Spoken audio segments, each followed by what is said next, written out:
You're all set. Okay, thank you. Okay, it's Tuesday, June 2nd. We'll call the meeting to order for the planning board. This is our video conference via Zoom. And again, I will read a statement that I have confirmed with town council that tonight's meeting has been convened in accordance with the governor's March 13, 2020 executive order 202.1, which I think has been updated as well, which suspends certain provisions of the open meetings law to allow a municipal board to convene a meeting via video conferencing. In accordance with the executive order, the public has been provided with the ability to view and hear tonight's meeting, and a transcript will be provided at a later date. I've done a roll call of the board members, and there is a quorum present for this meeting. I've also confirmed that this meeting has been duly noticed. A link has been provided to the public so that the public can view and participate in the meeting. Furthermore, a video of this meeting will be made available on Public Access TV and the town's website. As always, the agenda and all materials considered for tonight's meeting are available for viewing on the town's website. And we'll take it from there. I think we have a public meeting this evening, so we do have a mechanism for us to see members of the public trying to speak or talk with us through chat. So we'll try to watch for that in case we have comments. And we'll go to our first matter for this evening, and that is the Bukowski application. This is 23 Heathcote Drive, application for a lot line adjustment, 23 Heathcote Drive. And I apologize if I, again, butchered your name, the applicant's name. Chakowski, but that was a pretty good job. Okay, I may get it someday. Who knows? In any event, we discussed this application last time at some length, and I know we had a few comments from neighbors. I don't know if we've seen any further comments or anything in writing. I haven't seen anything further, but we had talked about this. We had an extensive memo from the environmental coordinator. There was some issue and some concern about wetlands in the back lot that is going to be merged with the front lot. I thought that Eldad at least brought me to my senses with his comment and reminding us that this was really just a lot line change and not an application for extensive activity in the rear lot. So with that, we directed staff to draw up a resolution. And it might be appropriate at this point. I don't think we've seen any changes to the application, so it might be appropriate at this point to run through the resolution. Now, during the course of the day, I contacted Sabrina, and I had some thoughts about the resolution because I thought it was deficient in that it did not reflect some of the concerns that we had last time. I think what we'd like to do, at least it was a sense at the last meeting, was we'd like to have a resolution put together, but we'd like to have some touchstones in the resolution to give staff, future boards, some notification regarding some potential concerns regarding the property. And so I made those two suggestions, and then Sabrina cleaned it up a little bit further, of course, during the course of the day, perhaps with guidance from more intelligent members of the board or staff, attorneys, and the whole clan. So, and I think ultimately what we'd like to do, I think, is to move forward on this, waive jurisdiction so that we can move this process along a little bit faster and close the, well, I guess, first of all, I need a motion to open the public hearing. So moved. Second? Second. All in favor? Aye. Aye. Okay.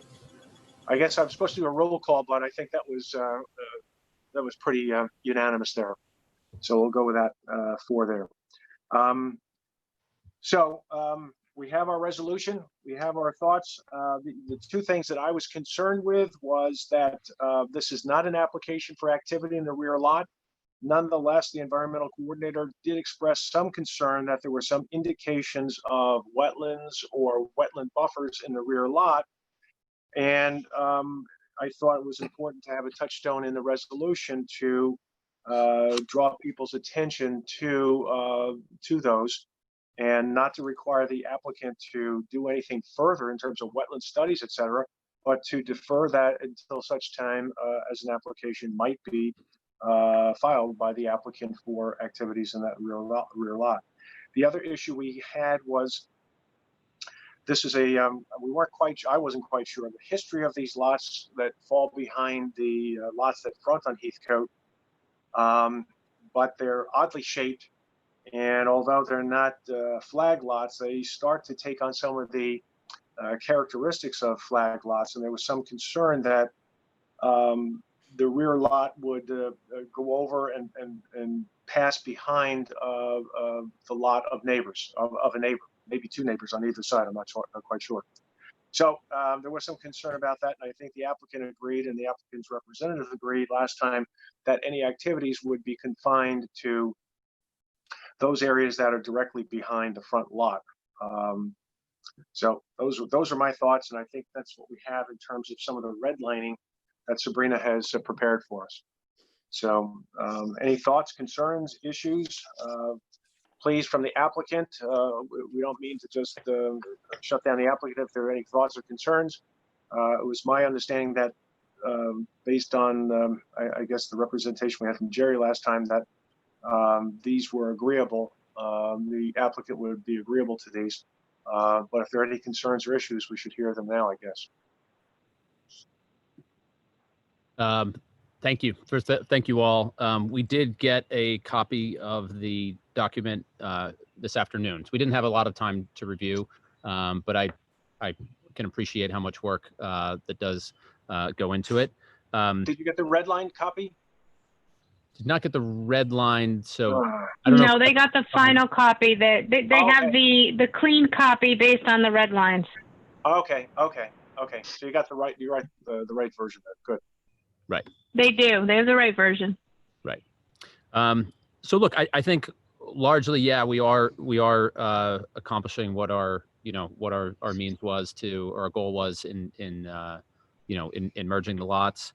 I know that Dennis Corelli had spoken with some people about the environmental issues, and I don't think it's fully resolved yet, but there has been some update there, and getting the background on the lots of what it used to be. It used to be open sort of farmland, and that's a large part of the history of why it is the way it is.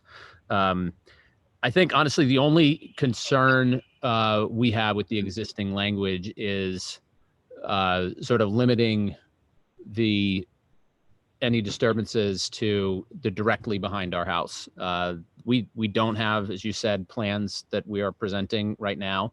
And if we do, the plans that we have in our head that we may act on in the future would all be as close to our house and directly behind our house. So that is our intention.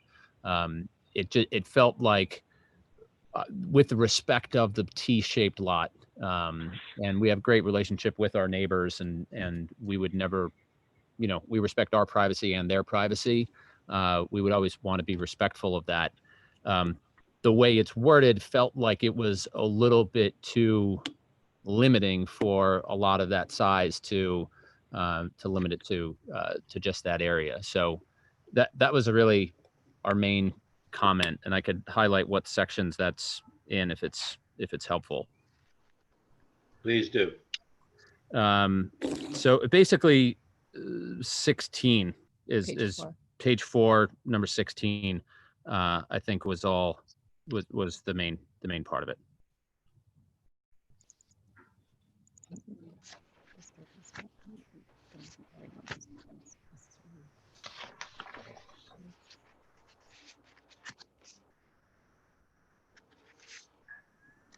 Sabrina, I just want to make sure I didn't have a chance to follow up on everything, but you got my 2 comments on this? I did. They're reflected in the draft that you're looking at. If you're looking at the clean copy that was sent out later this afternoon, that incorporates all the changes I received up until sending that document, which did include your changes, Dick. Thank you. Well, in response to the applicant, I think the language, actually, the way we've drawn it here is a little too tight. My understanding is that we were not concerned that it would be directly behind the applicant's house, but that it would be directly behind the property lines of the front lot. I think that is too much of a burden on an applicant that has to be directly behind the house. So we have an eastern, and I think it's an eastern and western property line of the front lot. So my idea would be that it would be any activity would be basically limited to the behind the property lines of the front lot. Again, avoiding any kind of disturbance behind the neighbor's property. Mr. Chairman, if you look at one of the earlier whereas where it's first mentioned, I think it's written that way, the way you meant it to be written. Yeah, it's one of the earlier whereases. Right. Looks right. like page 2. Yes, line 2, exactly. So, and there are a couple of changes even there I'd make, not solely, but directly behind the tax parcel. Exactly right. So I think you're right. And I would, again, to add clarity, I might add not just behind the tax parcel, but behind, the eastern and western property lines of the tax parcel. Again, I think that's fair because then, that's just a rear lot and the space resembles just a larger, oversized, rectangular lot without any kind of backing behind the neighbor.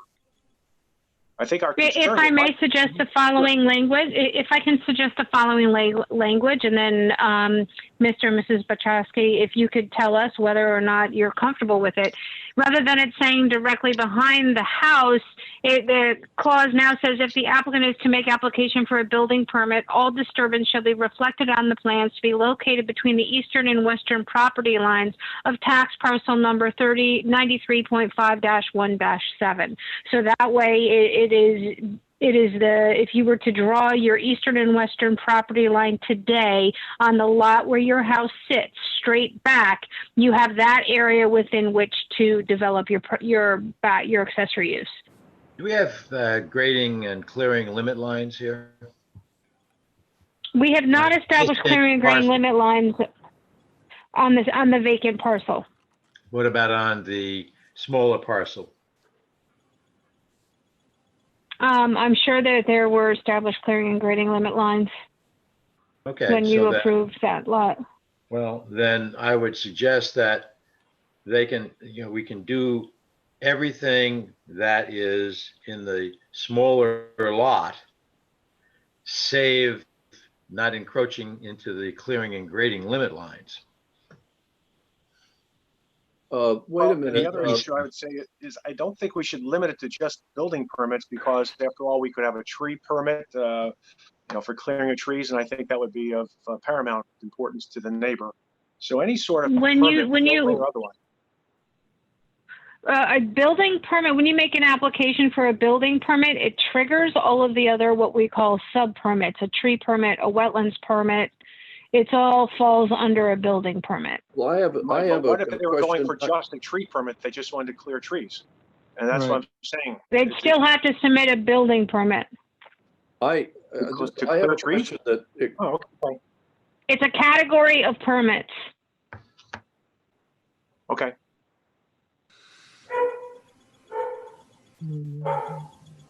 Hello, can anybody hear me? Yes. Hi, yes, Tom, we can hear you. I have a question. I think that Dick raises a pretty good point.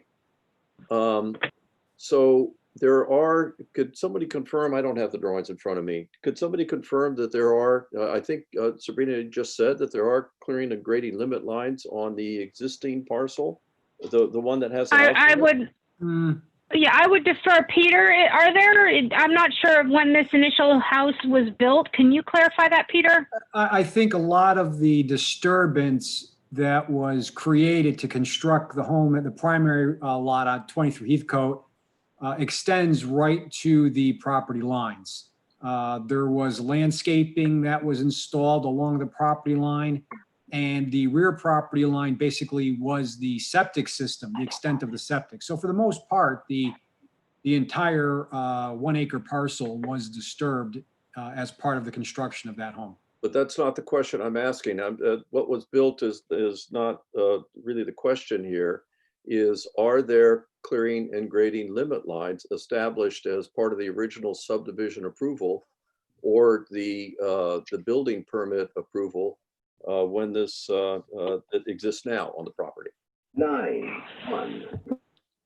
I'm not entirely sure of that, but I do know that, as I mentioned, that what was involved to get the septic system in would have required going to the rear property line. But I So do Sabrina, just specifically for the subdivision parcel. okay, understood. So Process. Sabrina, do we know that the documentation we have for the existing, the parcel, the front parcel, the documentation is accurate with respect to all of the restrictions that apply, development restrictions apply to that property? I'm not sure I understand. I can tell you that this may not have had a clearing and grading limit line because it may not have been subject to the planning board review when the house was constructed. That's fair, but don't we need to know that? I mean, Well, it seems I to me don't that we know. need, that we, There's another way, Tom, when you finish. I think that we need to know that, and the reason that we need to know that, I think, is just because you vacate a property line and increase the size of the property on which there is an established grading and clearing limit line does not mean that those clearing and grading limit lines just all of a sudden disappear. They should still apply to the larger property. Well, I have another thought here.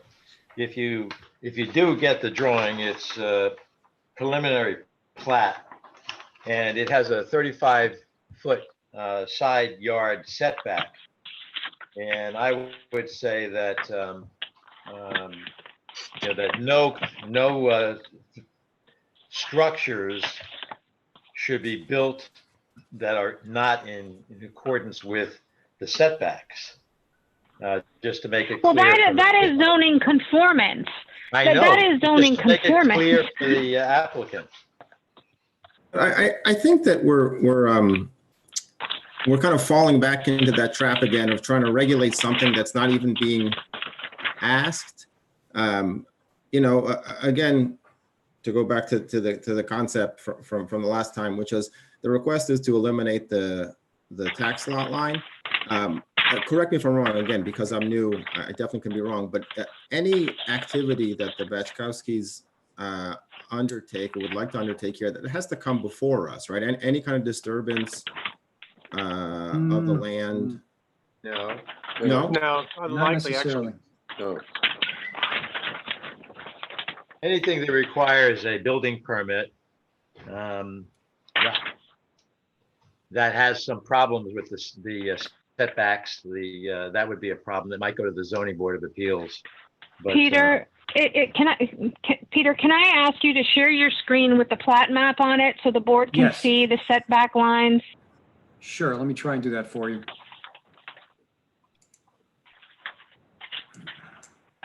Can I say I think one that thing would here, help your guys? conversation to see it. Yes, please, Bob. Sabrina, yeah, I agree with Sabrina. This lot was not part of the Heathcote subdivision lot.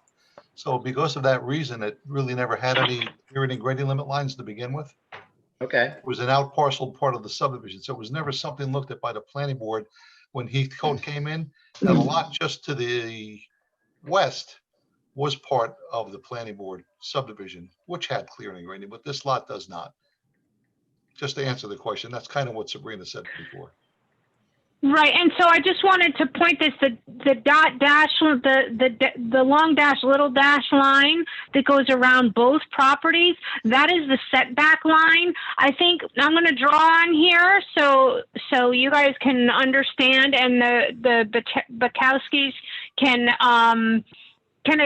understand what you guys have been talking about is to limit disturbance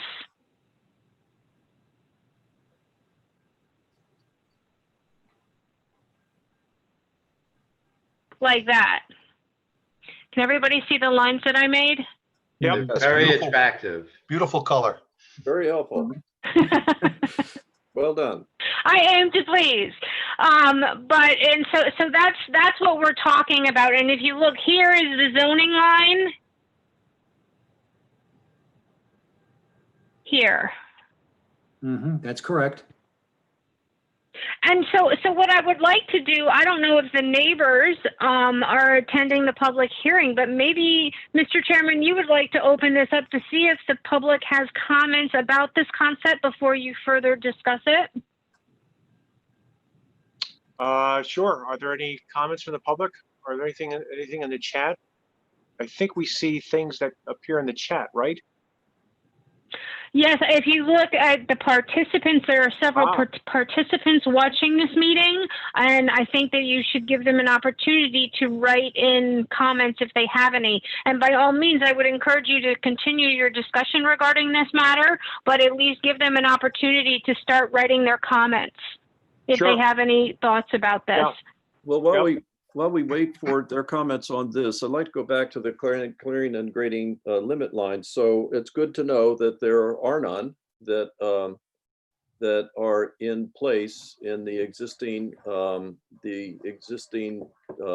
subdivision that was made. I don't know when, but now what we're doing is this is before the planning board. And the planning board has the authority and responsibility to look at this lot with respect to the sorts of things that we worry about. And I don't think that we're going to be suggesting any clearing and grading limit lines that might apply to the lot that has the house on it.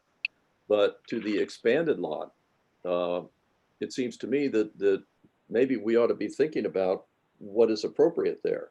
If we don't, then it seems to me that what we're doing is giving the applicant carte blanche to clear the whole property, unless I'm wrong. I'm happy to be wrong about this. Clear that whole part of the lot for whatever purposes he chooses. Well, I don't know. Did you miss the very beginning of our conversation on this, Tom? You were a little bit late. Yes, I was. So, late. yeah. So I had voiced our opinion.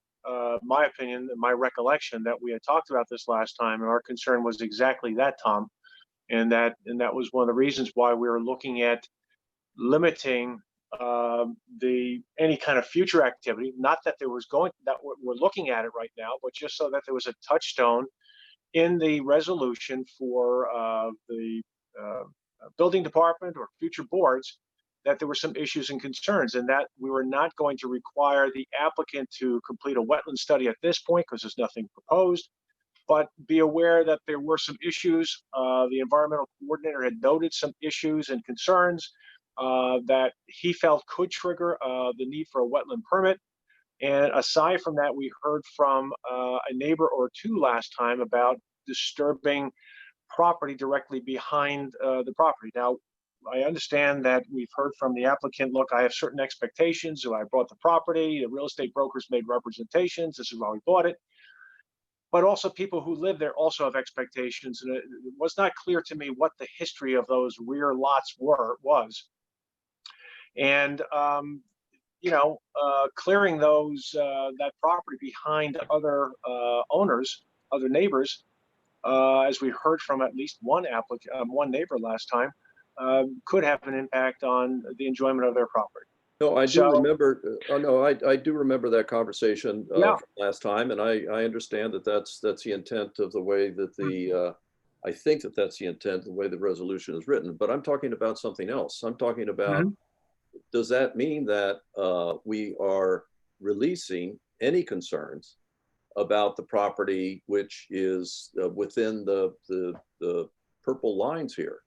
That the applicant is free to go ahead and do whatever the applicant wants all the way up to the all the way up to the back property line, regardless of to the extent such that as buffering, regardless of such issues as buffering and all of those other things. Well, I would say yes. If I can point out, free to do that unless if I can, a trigger. Go ahead, if I can, if you look at the green outline I drew on the plat map, those are the zoning setback lines. There is nothing that he can do beyond those lines right now. Yes, I think he it can. might be important for you. Sabrina, I'm sorry to interrupt, but yes, he can. He just can't build back there. but he can go ahead and clear. Correct. He can't build back there. But he can Correct. clear. Thank you for correcting me. He can clear it. It Thank you. will require a permit from the town offices. I think it might be important. I know that Dennis Corelli, the environmental coordinator, had done further investigation based on the last meeting. Dennis, would you like to share your findings from that meeting to today? I think the board would want to hear that. Okay. Can you hear me? Yes. Yep. Yes. Okay. So I met the Thursday before Memorial Day weekend. I met with Steve Coleman, who's representing Dr. Singh. It's the only reason why I'm mentioning his name. And I guess Paul Janning, who represents the Bachoskis, who met me on site so we could walk the property. Paul Janning handed me a report that I thought was a duplicate of the wetland report that I included in my prior memo. And it sort of was, but it was actually the original report that was done for, I think it was a Mrs. O'Neill, and it was from 2014. And that included observations and investigations from July. I remember reading that in the report. And the soil borings that were taken, I believe, were just carried forward to the 2016 report for Tavalachi and Dr. Singh's property, which of course covers those two back lots. That's why I'm mentioning that particular report. And that was the report that Steve Coleman in 2016 issued the memo that said that the areas would not have been regulated by the town as wetlands because under normal conditions, they didn't contain hydrophytic vegetation, wetland hydrology. They did obviously have hydric soils from the soil borings. So to that point, we had two reports. One where observations were taken in July, the other where observations were taken in September. There was no hydrology. So the problem, as I explained to them, is that when I went out there in the absence of those reports, I was out there on March 31st, and I was out there again on May 7th. And I said, you had, positive indicators of hydrology to the level of that the sinkholes that form in that center spine were filled to the surface with water. And I said, I'm not convinced it was all surface water. I just feel that there's a raised water table element there. And on the Thursday before Memorial Day weekend, when I walked there with Steve and Paul Janning, those sinkholes were dry. So in my opinion, moving forward, I wouldn't expect to see, unless some precipitation event, that you would have that hydrology. So now our discussion kind of turned back to 2016, and Steve and Paul were saying that, the way the town defines wetlands in Chapter 137 states that under normal conditions, you need hydrophytic vegetation, wetland hydrology, and hydric soils. Within the definition, there's also mention of a particular manual. That's from 1989, and that's the federal manual, as we call it to shorten the term. And I said, I agree that the definition would meet that, but I said in this manual, there are procedures that would lead one to call the area wetland, specifically not under normal conditions because of the situation that we have. And I think I had mentioned last time that one would be considered a disturbed condition and the other would be considered a problem area. And the disturbed condition has to do more of a man-made anthropogenic influence, I would say. So in this case, and it was very historical, according to Paul Janning, that there were attempts made, obviously, to remove hydrology on the property. And according to Paul, that goes back to probably the 40s from his review of aerial photos. I didn't substantiate that, but I don't doubt him either. And that federal manual really only focuses on, and Steve and I had this conversation and we agreed on quote unquote recent disturbances. So attempts made to try to remove hydrology so that you try to dupe regulators, dupe whoever that, there's not a wetland here because you're not meeting all three parameters. So I would definitely walk back from my assessment with respect to a disturbed condition. As far as problem area, I think there is a bit of an issue because obviously hydrology is very ephemeral on this site, and whoever put in the attempts to try to totally drain the property for all 12 months of the year, I guess it doesn't happen. So the question then became to Steve was, well, I said, then this is like a kind of a two-part question for me. I said, we obviously can find a methodology in the federal manual where we can call this area a wetland because we don't necessarily have all three parameters, but it specifically has methodologies that allow you to still call something a quote unquote wetland from sort of an ecological classification purpose, not a regulatory purpose, just an ecological classification purpose. So he agreed because he kept using the language, which I agree with, to our general code. Right, I said it wasn't a wetland because under normal conditions, it wouldn't be a wetland, and it specifically says in our code under normal conditions. And I said, right. So I said, having said that, the similarities would be then, as the Corps of Engineers has under the Clean Water Act, you could have areas that are considered wetlands as far as an ecological classification, but the Corps doesn't take jurisdiction. We know from New York State DEC, for whatever reason, the majority of wetlands that they map and take jurisdiction over are 12.4 acres or greater in size. Don't ask me why, that's just the way it's always been. So you could have a 10-acre area that meets New York State DEC's criteria for calling something a wetland ecologically, but they wouldn't take jurisdiction. So now it comes to this particular property where I think ecologically, according to one of the particular methodologies that is in the federal manual, you would call something a wetland. But the way it's written in chapter 137, it would possibly not fall under the jurisdiction of the town because it's not normal conditions, because it doesn't contain hydrophytic vegetation, wetland hydrology, and hydric soils. It contains only two of those three. So having said that, whether something is a wetland or not, from the perspective of a regulation, I would only, going forward, and I don't have experience in this area, is that something that would need consideration if someone were to propose to do something whereby, well, it's not a wetland, but what you're proposing, we're concerned with the hydrology because, and whatever those conditions may be, we're concerned because there's still hydric soils, which indicates that there's water. Again, not a wetland, but is that, so at this point, that was just a discussion after a meeting, and I believe Steve definitely, which I've yet to receive, was going to issue an assessment based on our visit and an update. So I haven't had a chance to review that because I haven't received it. And I didn't know if Paul Janning was going to submit anything subsequently either. So at this point, that's just a verbal assessment of where I felt we left off and haven't Dennis, really. a question for you and probably Dick. How do we define normal conditions? Is that over a 365-year normal test? Is it what we normally see in springtime? Is it what we normally see in wintertime? Is it what we normally see in August? What does that mean? Dennis, I'll let you go first. Sure. I believe the way the manual was written, that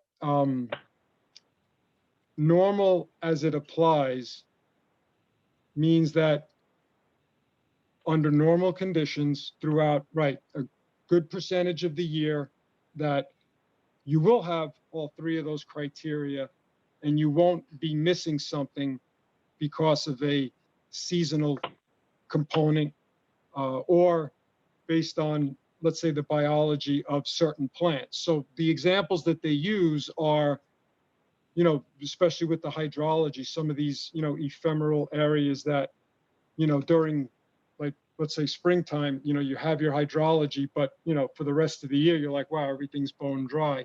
Or in the case of things that are classified as like vegetated flats, some, you know, that vegetation is not necessarily pervasive, nor are you going to see evidence or remnants of it after it's sort of gone through its growth bloom period and now it's gone. So in some cases, something, you know, may not be classified as a wetland because it's like, oh, it's just open water. There's no vegetation here. So that's kind of how it gets applied with respect to how I'm looking at it for this particular property. The other normal or lacking normal goes down the road of somebody went out with a bulldozer and tried to eliminate all the trees, or, you know, put a ton of fill on top of an existing substrate so that you now have a thicker layer that, you know, you go down 2 feet and you're like, yeah, there's no hydric soils here. Yeah, because you just put 3 feet of fill over them, you know, so that's not, we're not going down that road. So it's almost like a dual branch from a So, main point. Let's, Dennis, unless I'm mistaken, you're still waiting to come to a definitive conclusion. You need a little bit more time? I think that it's, I think in conversation with Sabrina and Bob, when we first discussed this and they asked the question, so is it or isn't it a wetland? I said, I don't know if I could answer that as a single word rubber stamp that applies to everything as I'm reviewing it.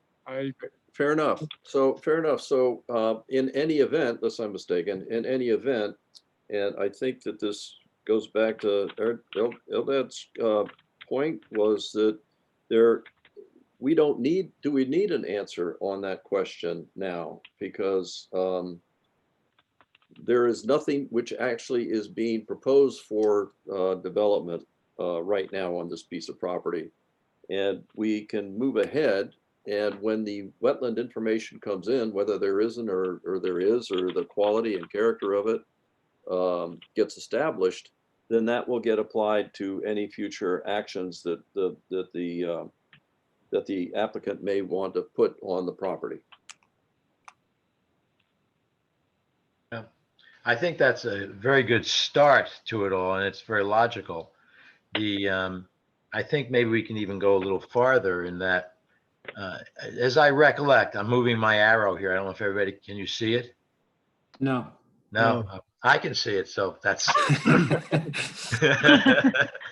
that's unfortunate. But if you take the two pink purple lines that Sabrina has drawn, I would suggest, you know, that those be the lines upon, you know, within which some development can occur, and that would be reduced by the setbacks, the side yard setbacks, so that the applicant can understand where things can be built. The applicant has another set of issues in that the septic field covers a lot of the rear yard that might be reasonably dry. The other thing, I can see someone else's out. Yes, very good, thank you. Yeah, so that's a problem. You can't build any real structure on top of that. You can. That's correct. I'm not sure what you can build there, but maybe you can have some lightweight things that are play toys or whatever, like this play area that's over to the left a little bit. As I recollect, if you just go straight up to the top line, yeah, that area, that elevation of the land is about 2 feet higher than the ends of the side wings, the ones that are going the long way. And so there's not going to be a lot that can be built back there in the way of structures. If you're going to have a soil condition that for 3 or 4 months the water is very high, and you're going to try and build something in that without fill, I think that would be another constraint. No fill. Don't bring no fill. It's because it'll change things. So I think we can move forward in a way and saying, well, no fill, without a permit and without a review by the planning board. Wait, aren't we going too far? I mean, again, the applicant's here for a lot line. We've got in the resolution things that say if they want to come back and do anything, they have to come back. We can change building permit to anything. But I think to start restricting areas and putting pink lines and green lines, I think we're unfairly putting restrictions on this lot when the applicant hasn't asked to do anything on the lot. Yes, but neighbors have. Yeah, but no, but you know what though? The neighbors are just worried that something may happen. The applicant hasn't proposed anything. And I do think we are waiting for people to get back to us on, I thought there was deed restrictions that people were throwing out at the last meeting. That We do was have some somebody gonna get back comments. to us on the deed restrictions on this property? I'm We have some preparing, comments from the public. We have two neighbors apparently who have commented. One of which is Ed Phillips, another is Michael Sirignano. And one does deal, I think, with some restrictions in terms of building lots from Mr. Rodriguez's attorney. So I don't know if those really resolve it. I agree Well, with I you, Greg, think to the that maybe extent- you should let Clinton speak. I am preparing, from the last meeting, I'm preparing a memorandum for saying on the issue of deed restrictions and covenants. And it's no secret that at this point, I do not see anything that would inhibit the authority of the planning board from either the covenant or the deed restriction. So you are basically free to act as you choose on this lot. Okay. That gets to Greg. Thank you. Mr. Chairman, I just have a question. If there's a concern that there aren't any clearing or grading limit lines being represented on this map, would it be amenable to the board if we were willing in the resolution to reflect that dark green line that's wrapping around to be an area to remain as a buffer following those zoning setback lines? And it could be as just language in the resolution that this area would be the overall clearing and grading limit, while we're not proposing anything that we really would go beyond that, as we would be looking to work in the, to the rear of the property anyway. Personally, from my standpoint, I would not go along with that. And the reason I would not go along with it is my observation on this from the last time is that even though we're not going to call this a flag lot, it has some characteristics of a flag lot. We don't like flag lots. And the reason we don't like flag lots is they impact neighbors. Mhm. So that's the problem here. So my personally feel is I agree with Greg and Eldad that we should not at this point place any restrictions whatsoever in that area between the pink lines and of course the green line in the back. That's up to the future. If the applicant wishes to apply for it, they deal with it at that point. But I think it's important for the things that matter to us to put restrictions on what the area is that can be impacted, because it will impact neighbors. We're hearing from that again. We're seeing comments from the public on this again. And I think it's quite reasonable. There's a reasonable expectation on the part of the applicant's neighbors to not have this developed. Again, because it is something we would never, ever approve as a subdivision if this was going to be a building lot. So When you Bob, say- Bob, When Bob, you can say I- developed, Bob, you mean structures as opposed to grass or Yes, you know, yes, exactly. planted area. So Bob, Any kind of activity that's going to have a structure, that's correct there. But more How than about that, if they want to come in and cut? Say they want to I- cut, if they want to come in and clear to put in a soccer pitch, that would, Mhm. I would think would need, so it can't just be structures. I think it has to be in action. any activity. Okay. I think we speak in terms of activity in all our regulations. So that's why I was asking about the permit before building permit, because I think, again, Greg, I think you're correct. A tree clearing permit, if that can be obtained independently of a building permit, I would be concerned with that. And I think that should be something that should be looked at and triggered or restricted to those, the areas in the purple lines. Look, they bought this lot, it's their property, they should have the enjoyment of the property to the extent that it does not unreasonably impact the expectations of neighbors. So can I just Sure. make a couple points here, if I may? I understand that, I completely agree, Bob, with you about the question of, and actually I think it's an issue, not just a question, of the potential for developing behind the adjacent neighbor's property, their lots. I think that that's would be an impact to the quality of the neighborhood overall, and I think it would impact their property values. And I think that there are actually some comments that we're getting in that regard. But that notwithstanding, there is still the question of the area between the two pink lines.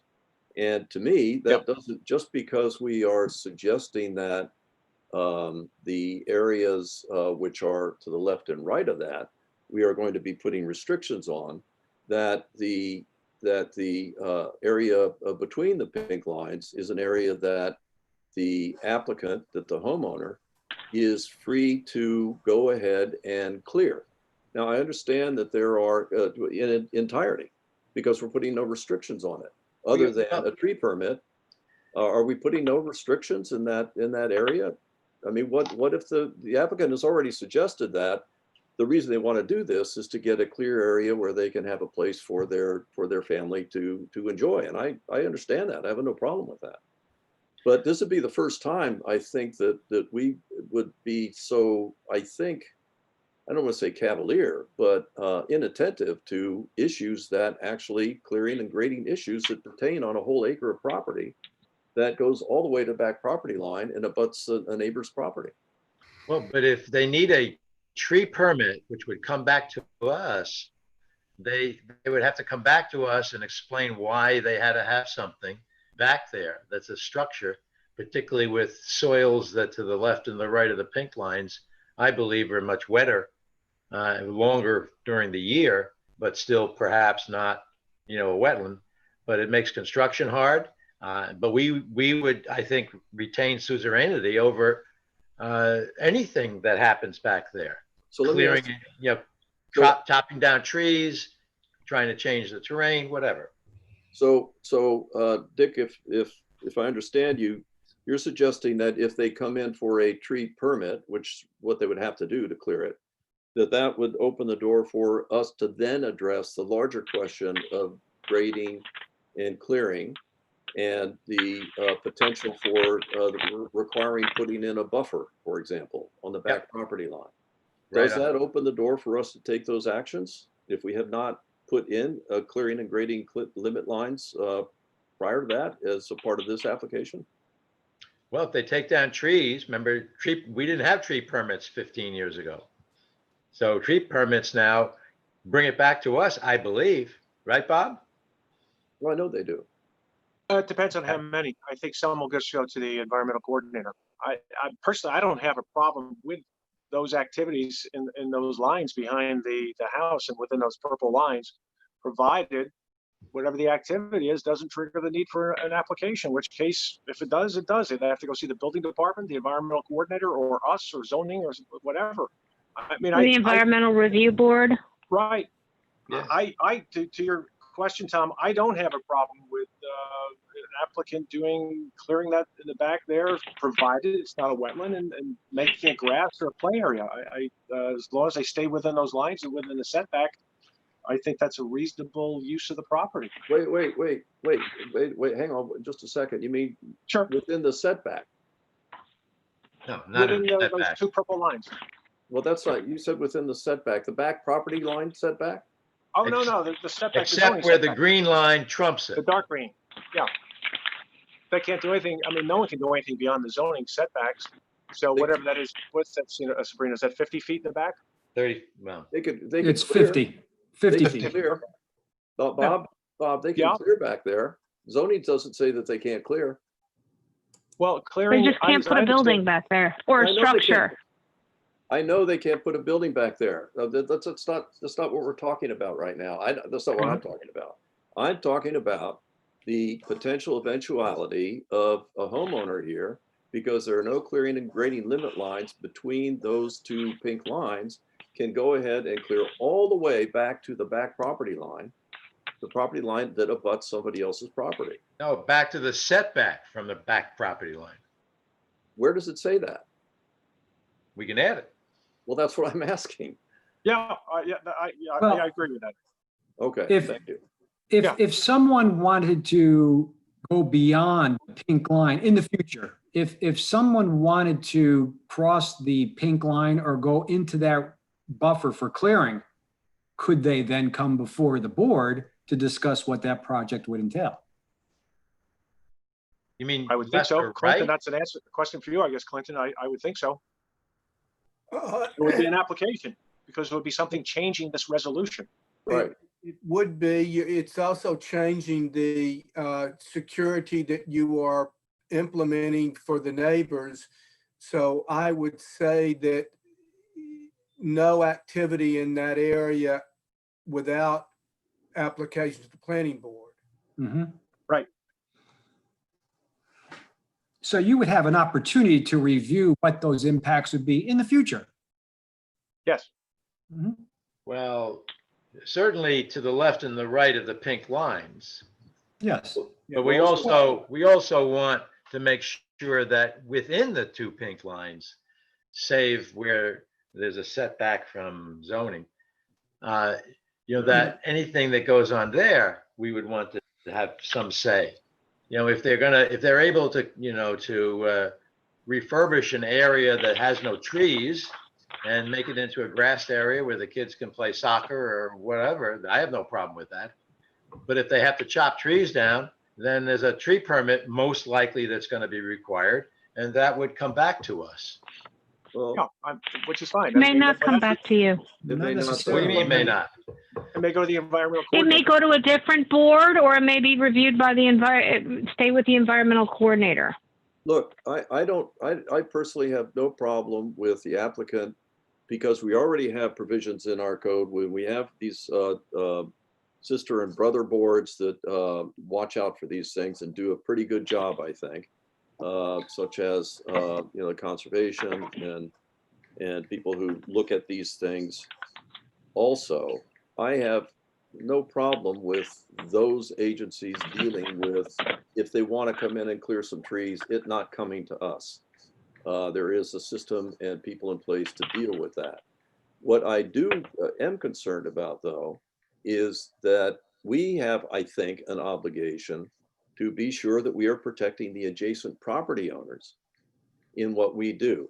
And companion to, as part of protecting the property owners to the right and left of where this house is, with respect to development behind their property, I also think that we have a responsibility to be careful about and to be concerned about the people who are behind this lot. And that's why I think that it could be, I don't know what it should be, but for convenience purposes, if we want to say that that back property line, that back setback, which is the green line that stretches between the two pink lines back there, that green area back there is that line right there is a clearing and grading limit line. And if there's any activity that wants to go beyond that, they need to come to the planning board. Then that's what I think we ought to do. I don't think it necessarily has to be that deep. We could come up with a different line. And it's a little bit odd for us to be doing this over a plat map, when in fact, typically we do these things over topography and vegetation, where we really understand what we're dealing with here. But if we're in a place right now to make a decision right now, I think that we ought to be sure that we're protecting the property behind, and we ought to take that green line and say that's a clearing and grading limit line and just go from there. Well, let me see, maybe there's another thing, maybe a codicil that says that any activity in, lot 7, which results in any kind of desire to change the vegetation, increase the vegetation, have a structure with pylons, or whatever, that should come back before us. Make it simple. Why make up that language? We already have language that we rely on in the clearing and grading limit line. Let's just establish that line. Yeah, I agree with Tom. I think if we just put the line in where we feel it's appropriate. But how can we put in a clearing and grading limit line if we don't have clear information on what the status of the vegetation is, where it is and what it is? I don't understand how we do that. Well, myself personally, I'm okay. I've been out to the lot. I don't think it's that high in nature in terms of trees, et cetera, but I may be wrong on that. But from my standpoint, if the neighbors, if the applicant wants to develop that area of lot 7 that we are limiting them to develop subject to our environmental laws and rules, I don't think we should be getting involved in the business of saying, well, you can't take down these 6 trees. You can't have a lawn if that's what you want for your kids, or perhaps later on, I don't know, if they want to put a pool in. You know, they have a limited property, as you noted before, Dick. There's nothing they can do in the front with a pool. They can't put a pool in the rear because there's a septic system there. It seems to me that that would be a reasonable use of their property that they've bought and owned, subject to our rules and regulations on environmental issues. If it turns out that that's a wetland, there's going to be additional problems and issues. I don't think there are any steep slopes here, but if it turns out there's steep slopes, that's another issue. There are no steep slopes. Yeah, I can assure you of that. Right, exactly. So, and I think Tom makes a very good point that we should make clearing grading limit lines to the rear. If we're uncomfortable, you know, if you want to be a little bit more conservative and draw it in a little bit further in terms of restrictions and have the applicant come back if they ever do apply for something, I guess that's okay. But my primary concern was, and I think Tom has raised a good point, there are neighbors in the back and we have to be concerned with them as well. Again, expectations, what these lots were supposed to be. So there's something else in defense of, I think, everything that we're talking about here, which is that the addition of this very large lot behind the existing lot and making it, combining them into a very big lot really becomes an anomaly in the neighborhood. And it becomes the potential for development, a level of development, a scale of development, which is out of character with the neighborhood. And I think that those things are important to understand and important to take into account. And so I think that not only for the sake of the protection of, or the concerns of the abutters on either side, I think it's also a concern for the overall character of the neighborhood to think that we're going to be, we might allow, or one might come in in all of these lots, because there are lots left and right, as we know, to come in and to begin to go into the woods and take the woods out and begin to redevelop. So I think we're doing the right thing here. And I think that there are sufficient reasons to support it. Sabrina, we have a question from a neighbor. And the neighbor's question is that they were under the impression that this was not a building lot and what could be built on lot number, well, I guess they refer to it as lot 8, but I think it's lot 7.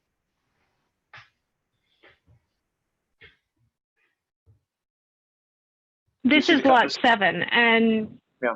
This is the lot that's in the back of the primary lot is known as lot 7.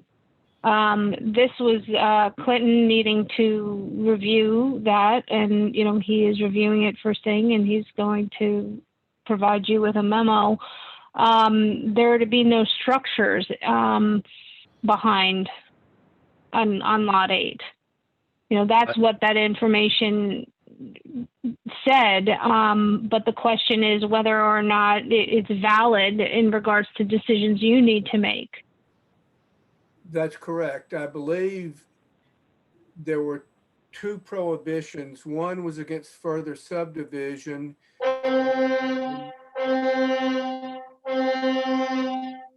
One was a prohibition, a covenant against further subdivision. And that does not involve construction. The other was a deed restriction which limited one one residential structure per lot. The town is not a party to the deed restriction. So the town cannot enforce that covenant. That is private between the property owner of this lot and his neighbors. The town can enforce the prohibition against no further subdivision, but that is no further subdivision, and the principle of this application is one of lot merger as opposed to subdivision. Although it is called a subdivision in the state regulations and the town code, in my view, it's not prohibited by the no further subdivision language. And then the other not a building lot, that's a note on the survey. And those notes, if they are to be given content, must revert back to the resolutions, covenants, whatever that underlie them.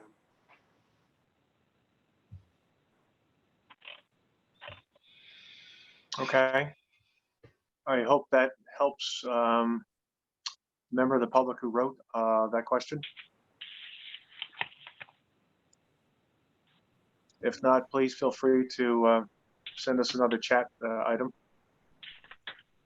We have two comments from Mr. Phillips, and I think those are more or less consistent with what we've been talking about with the purple lines.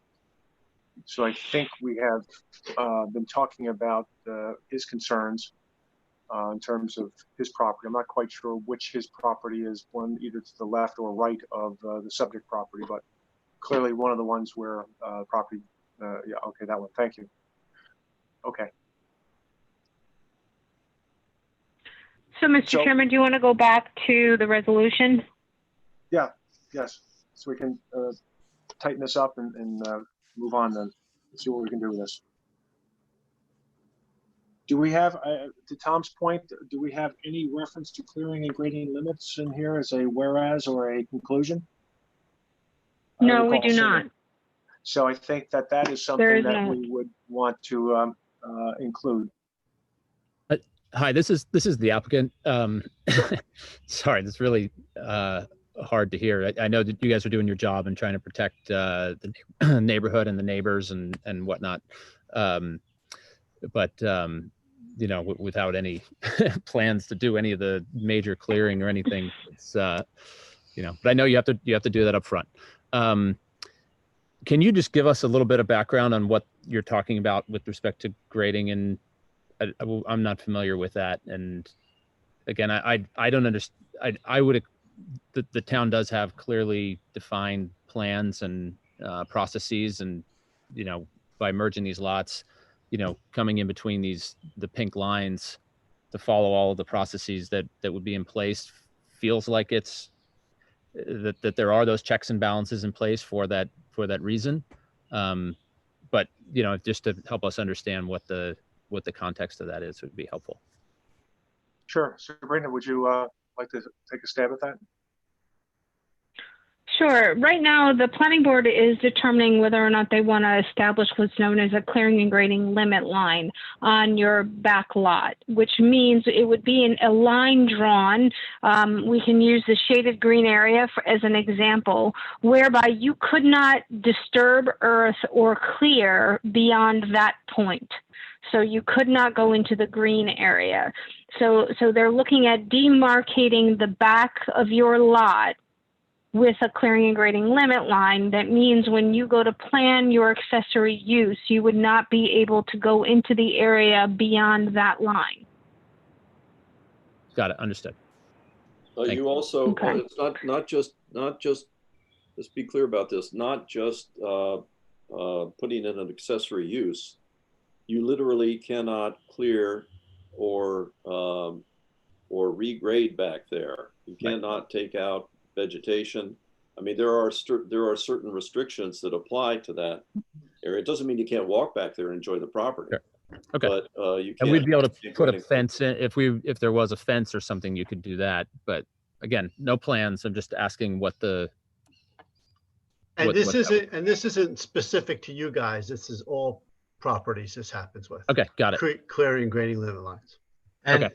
And if the applicant on the other side of that came to do something, you would look at that the same way. You would put a similar line on their side to protect our property. Yes. typically, and it doesn't have to be a fence. In many cases, we put in like stone markers, that are kind of like flat with the land surface. So if your Yeah. child trips, they won't trip on a flat one, but it'll give you a sense as to where you have to keep the lawnmower, away on the good side of the stones. I would also like to suggest, just because of the nature of the way in which we're doing it, which is this particular clearing and grading limit line, it seems to me that if the planning board would be, if you wanted to come in at some point with a proposal for how you want to develop the property or clear the property that goes beyond that line, I think that the planning board would welcome that argument to see if there are reasons why this line was maybe drawn too arbitrarily at this point. Yeah. And further Has, to that, has the board I was gonna say, further to- selected the line? No. no, I don't think we have, but I think in further to Tom's comment,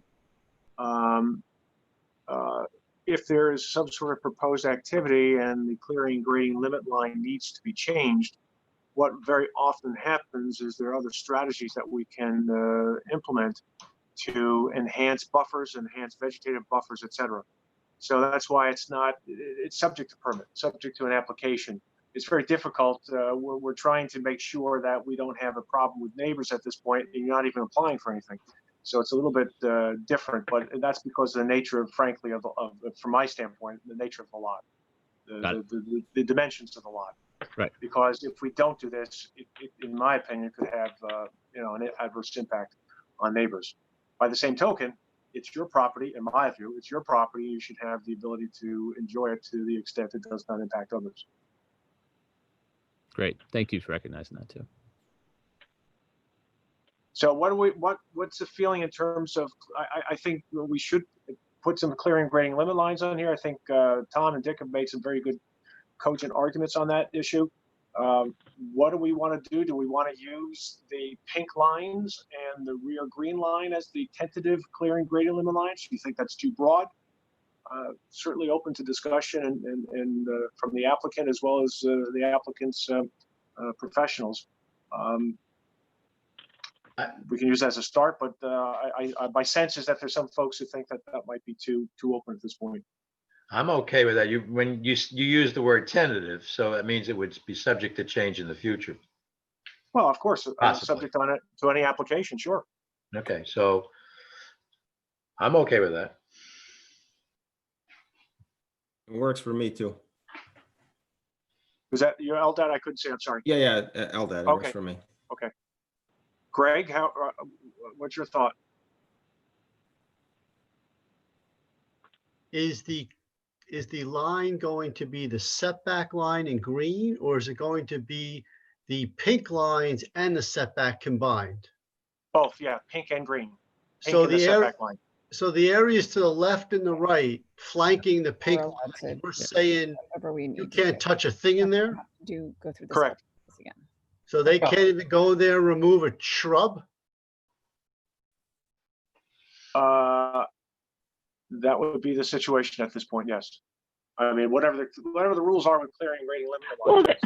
I think They that's have to come back I think before that's the a little board. extreme, but that's just 1 of 5.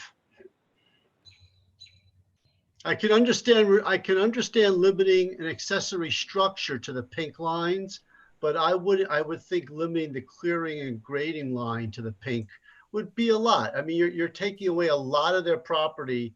Maybe they want to do some trails or some gardens back there. We're saying no. I mean, I don't think gardens are offensive to neighbors. I can understand structures being offensive, and I would fully support limiting the structures in a pink area where, and again, the applicant still hasn't even said they're gonna do it, and we're limiting it, so I'm against that all.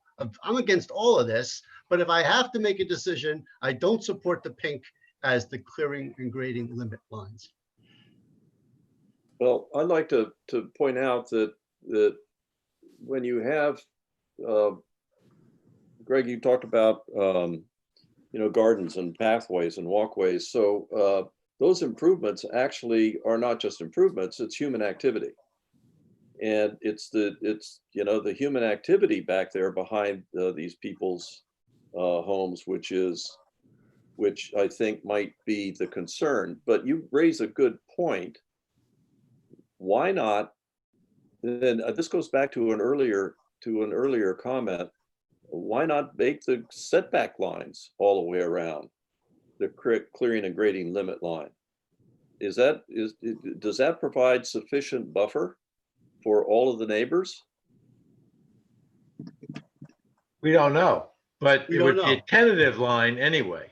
It's a good start. I think it's a good start. And then when in the future the applicant came back, then I think the clearing and grading limit line does need a harder look, because there could be a clump of trees that we're excluding or a clump of trees that we're including that should or should not be in that line. But what's the vehicle for the applicant to come back? Why would he come back? Why would he need to come back to us? Because we have in the resolution, if they want to take down a tree, they have to come back to a board. And if they go back to the environmental review board and they don't feel comfortable with it, I'm assuming they can defer to the planning board. But the environmental review board is responsible for the environment. They're not necessarily responsible for the Don't they neighbors. review it? So who, if I understand correctly, if somebody wants to take down a clump of trees, they either go to the environmental review board or they come to us. Is that No, correct? you can go to the environmental coordinator or the ERB, and then Oh, if I'm it's sorry. in part of a development, it comes to us. I mixed It up my rarely comes acronyms. to I us, actually. apologize. And But a certain- there's somebody from the town that would give it a look. And I assume that if they felt uncomfortable with the action, this person, the town, could defer to another town board for assistance.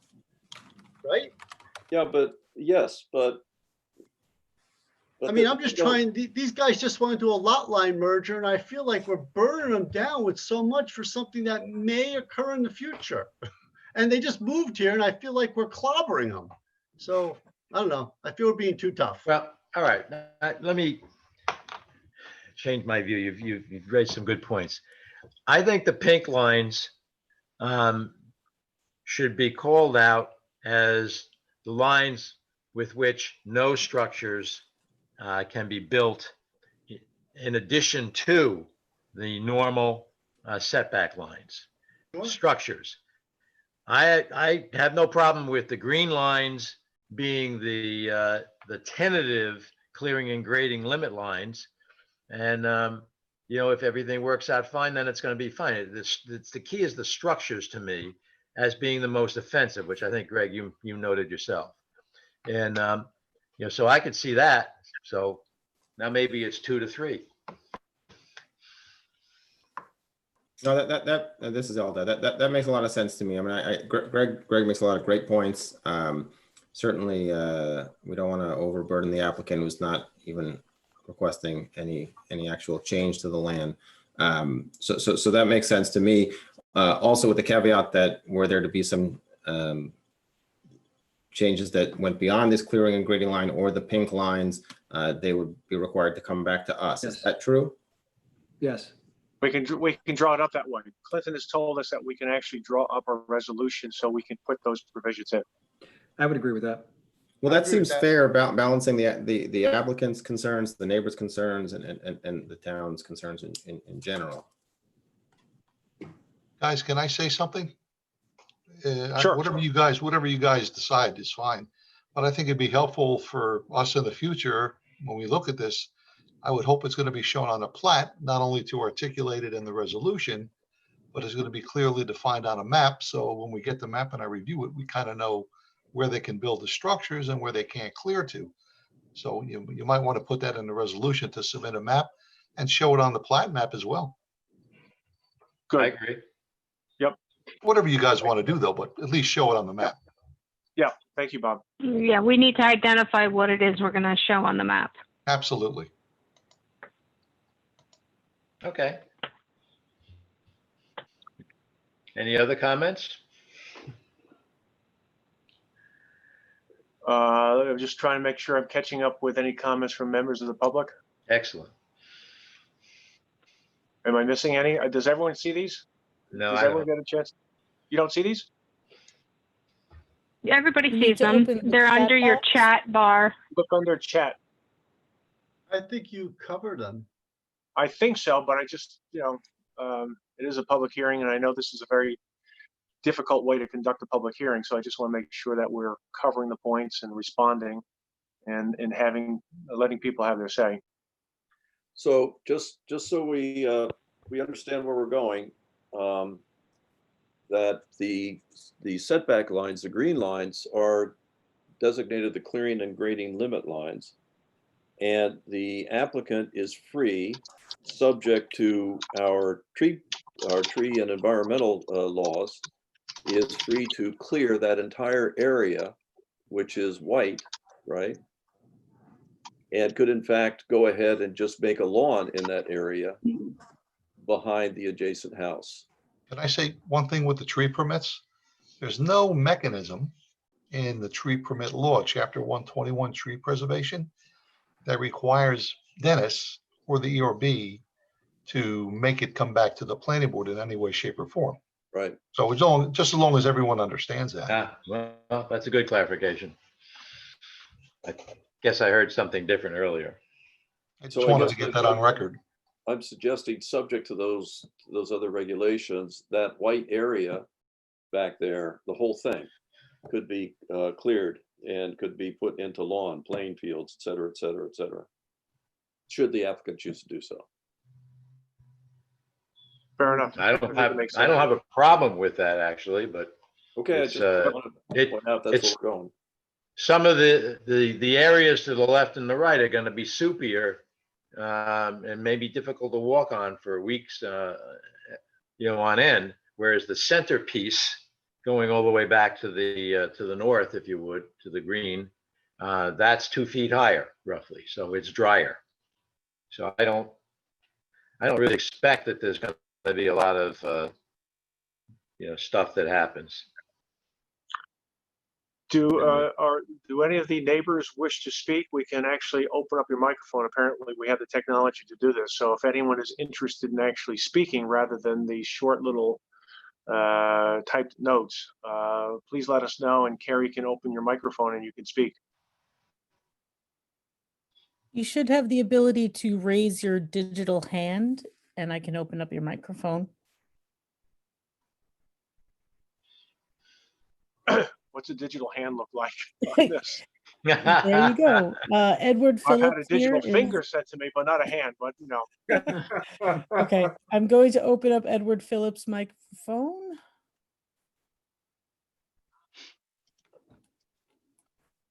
Okay, Edward, we should be able to hear you. Hang on one second, you have to be unmuted. Okay, you're all set. Can you hear me? Yes. Oh, it Yes. worked. Okay. I've spoken to Joe and Lauren, and I support any effort they want to undertake with respect to a pool, and we have a great relationship with them. I do have to say though that whether it's Joe or somebody else maybe that lives in the house after Joe, just looking to the future, the idea that the entire white area in lot 7 could someday be just cleared. To me, I have to say that would be, I think, very impactful on the neighborhood. It would definitely be noticeable from Heathcote Drive. It would probably be noticeable from the homes on Cowden, which are a bit up gradient from us. So they actually look down on the woods. So I know that's not Joe's plan, but just leaving the door open like that is troubling to me. I'm confused. I thought someone had said that there aren't that many trees on the plot, on lot 7. No, Is, that's not correct. It's entirely Okay. wooded. It's It's- entirely wooded. It's Well, then- forested. Yes, I'm They have to sorry. come back for, tree permits before they do any such thing. And we have a project, on the other end of town where somebody clear cut about 20 acres, and they're being required to replant it all, and it's going to cost a fortune. Yeah, but Dick, that is true. It's also true that we do not, as pointed out by Bob, that we do not automatically have the authority to weigh in on that.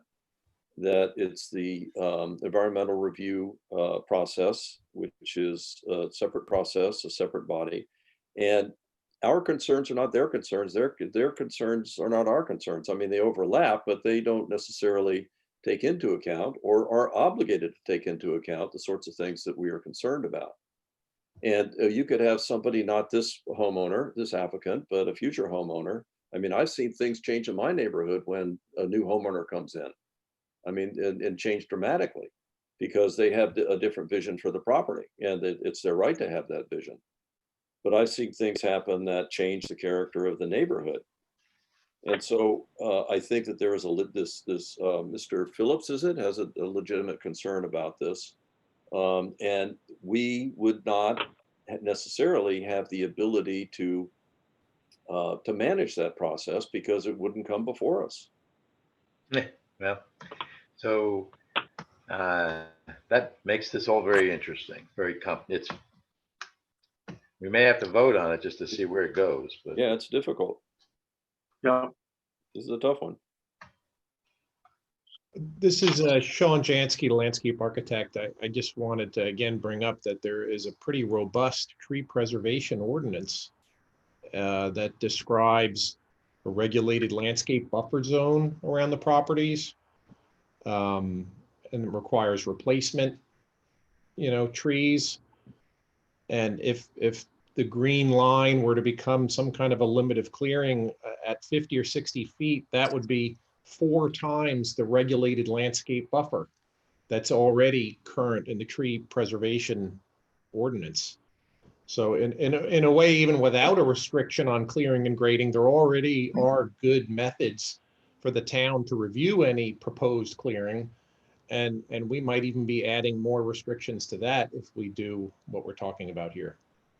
Well, that's a good point, because when we have a project where there is somebody wants to clear trees, they have to plant replacement trees, which then means they would in essence put them in the buffer zone, or make what they want to do for a way of an open space reduced. So I appreciate the comment that we don't want someone to come in and say, oh, I can knock all the trees down. All I have to do is get it by the ERB, which the ERB, if it's a real sturdy, solid forest, they're not going to let it just be plowed down. You can plant elsewhere, and you may end up having to cut the amount of area that you want to open up markedly because it's too expensive to replant everything and then maintain it for 10 years or a minimum of 5 years. So I don't think I'm too worried about the white space, because the total buffer it looks like it's 50 feet on the north side, 50 feet on the south side. That's a lot. And I don't know that the view shed would change. I guess Sean, one might maybe one could take a look at the photography right now and create a picture of what it would look like for the neighbors to see that it doesn't have much impact. We often ask for view sheds, to show what happens. So, well, I think delays.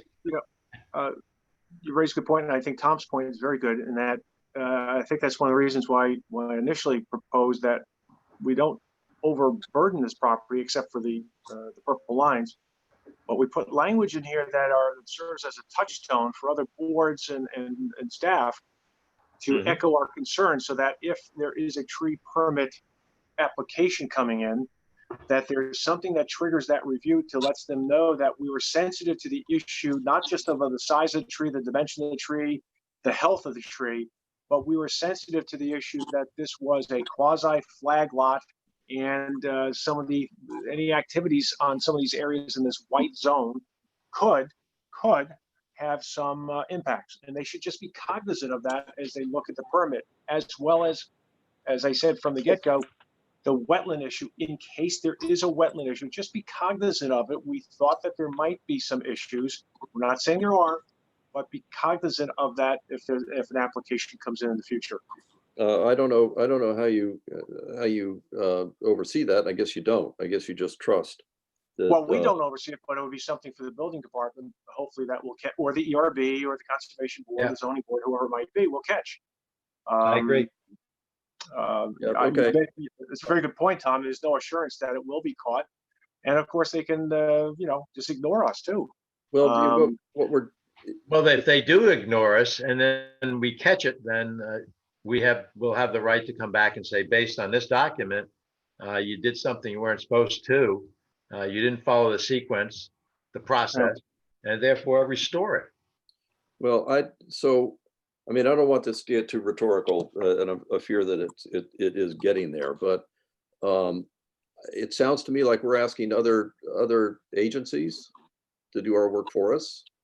I also think that, for many applicants, not everybody, but for many applicants, we know that money's no object. And we've seen that over and over again. And that's not a pejorative. I'm not, castigating any of that. I'm just saying that happens to be a fact. So, and then finally, we do have something called a tree bank, and that's used over and over and over again. People making the case, well, I don't want to put the trees, I don't want to plant on my property, or make the argument that I can't plant on my property, and therefore I want to donate money to the tree bank. And I've never been a big fan of the tree bank myself, at least the way in which it's used, but that's something that's available. And I've just brought up 3 different conditions that make it more possible for somebody to come in and clear this white area more than maybe we anticipate. But then that gets back to the same argument that how can we anticipate everything that could possibly happen? Well, you can't anticipate everything that happens, but then you should stick to the bigger things, I would hope. We regulate what we regulate. That's what we do, right? So we anticipate the things that we regulate might go wrong, and that's why we regulate them. And so that's all I'm suggesting. There is a concern that Mr. Phillips has raised, which is a legitimate one. I actually don't know how to address it, but it's a legitimate one. But that is why the tree preservation ordinance exists. That's why there's a regulated landscape zone that's 15 feet from the property line. And if the applicant elected not to merge the lots, they could come in with just a tree removal and planting plan without coming before the planning board. Right. And the tree, which could have much more of a negative impact the way that you describe it. They could clear with up to 15 feet of that property line instead of 50. Well, but I don't know. Okay, I think I understand your point, but I'm not concerned about that. I'm concerned about the white area. That's the concern. I understand. And let's be clear, the tree ordinance is to protect trees. That's all it's supposed to do is protect trees. And that's what it's for. We're talking about more than protecting trees here. We have a comment from another member of the public. Carrie, can you turn the microphone on too?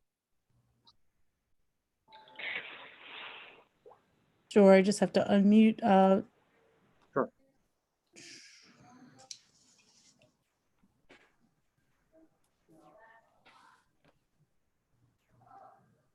Michael Serglia. Oh, there you go. You can speak.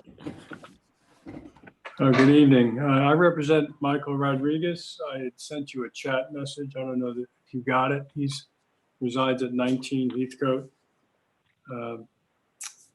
I think the board needs to remember that your predecessors back in 1985 took great care in approving the 8-lot Flynn Capital Corp subdivision, took great care to ensure that this 18.5 acre north-south corridor remained pristine and untouched. And they did so not just for purposes of screening, although that's a very important aspect, to screen the residences on between Cowden and Heathcote.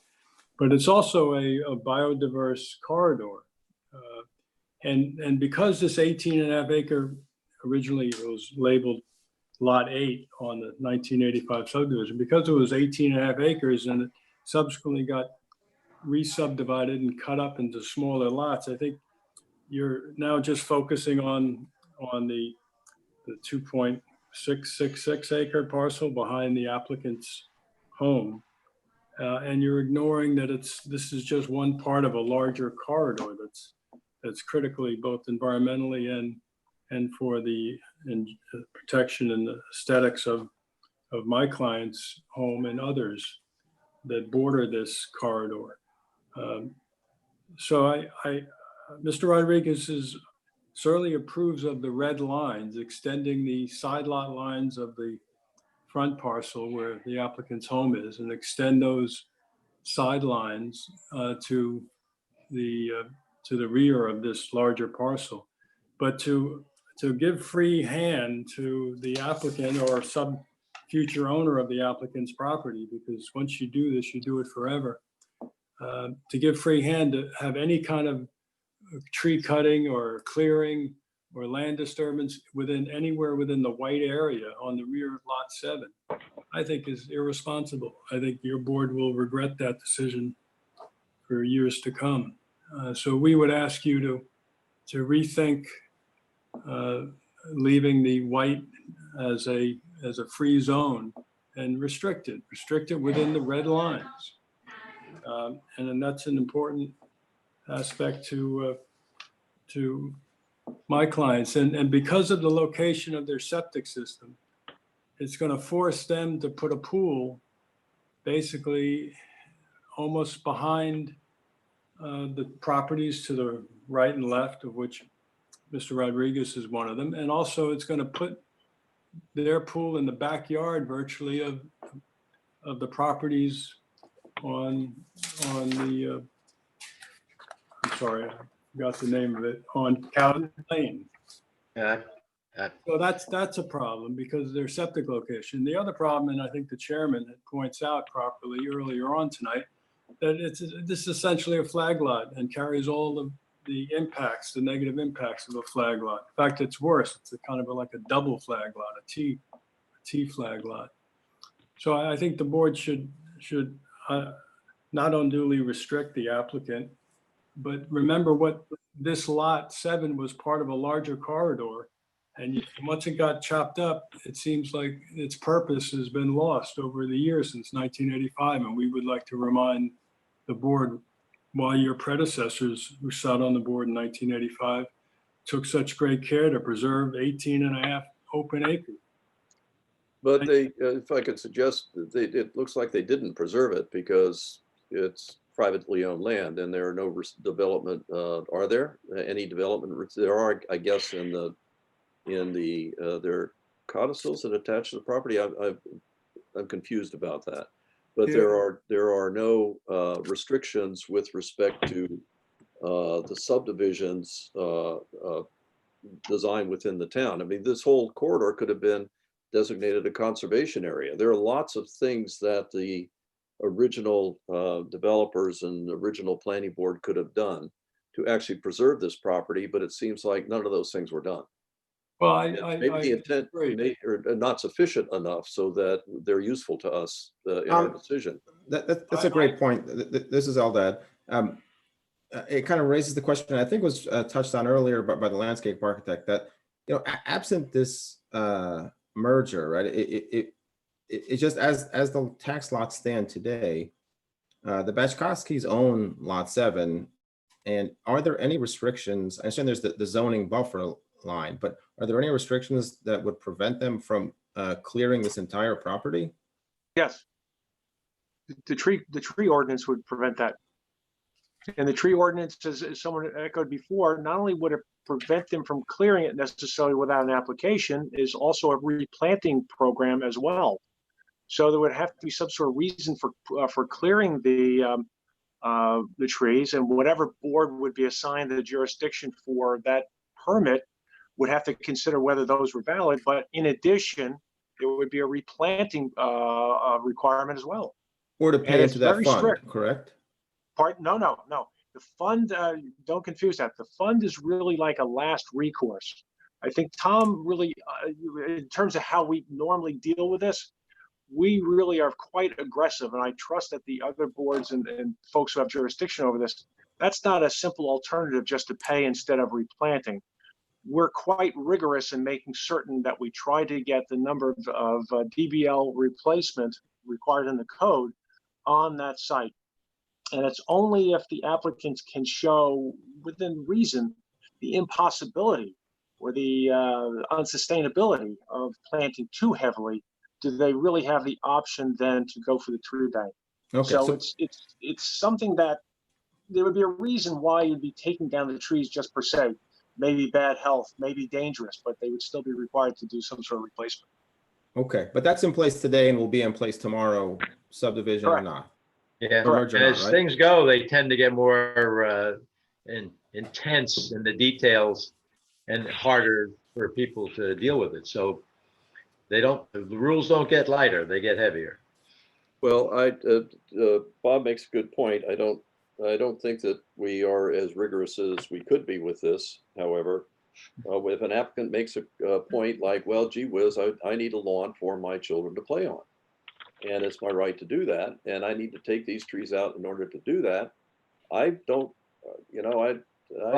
maybe I'm wrong, but it's, I don't know who, if we aren't involved in that conversation, I'm just not entirely sure that the applicant isn't going to be able to get his lawn, for example.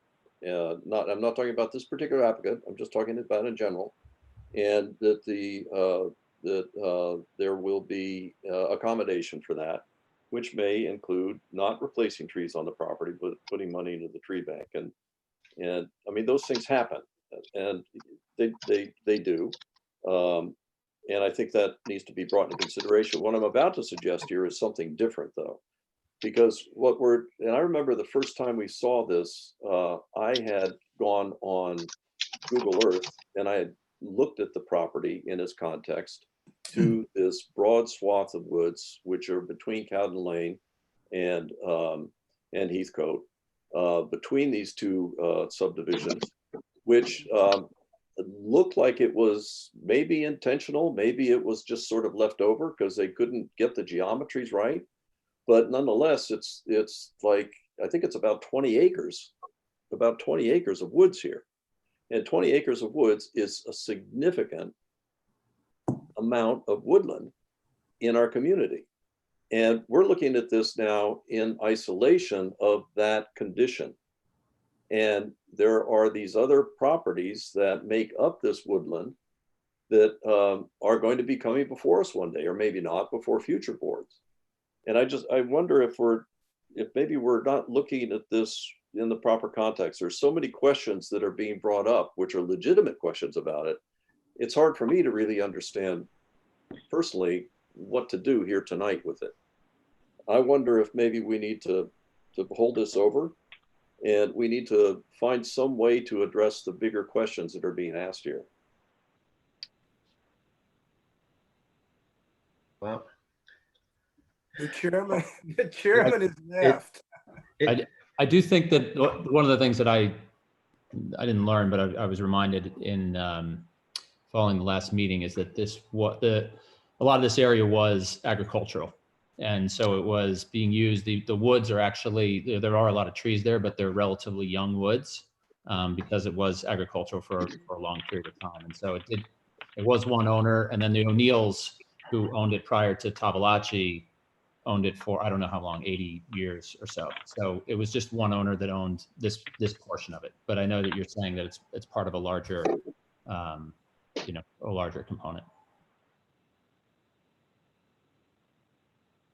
Well, my If take I on this may, application, I just wanted to make a couple of comments. My take on this application, this is just myself speaking, but my take on this application is we're making a little bit of light that it's just a ministerial, it's just a lot line change. It's a lot line change, which again has got characteristics of a potential flag lot. And we're not for the kinds of limitations that we're torturing ourselves and the applicant over. I would not be in favor of the lot line merger because we're creating a potential building area in an area that was, I think, was never really designed for this, and an area that if we don't limit it, could impact the neighbors. So that's what it comes down to for me. If we don't have the appropriate limitations, give freedom of development, reasonable access and use of the property to the applicants, but without those kinds of limitations, I would not vote in favor of this lot line merger, and I would keep it as a separate lot. I mean, we have to go back to what this application really is. Do we want to grant a lot line merger? And from my standpoint, is yes, subject to. And that's why I think we're beating ourselves up on this. But the bottom line is, this is not something that we normally see as a lot line merger that creates this potential for a piece of property that looks like and is behaving like a flag lot, or someone mentioned before, a double flag lot. So I mean, we gotta move along here and get this, conclude the conversation. But that's where I stand on it. Could we incorporate language that requires any future applicants to have to come before your board, which would trigger an opportunity for this board to review any impacts to the white area?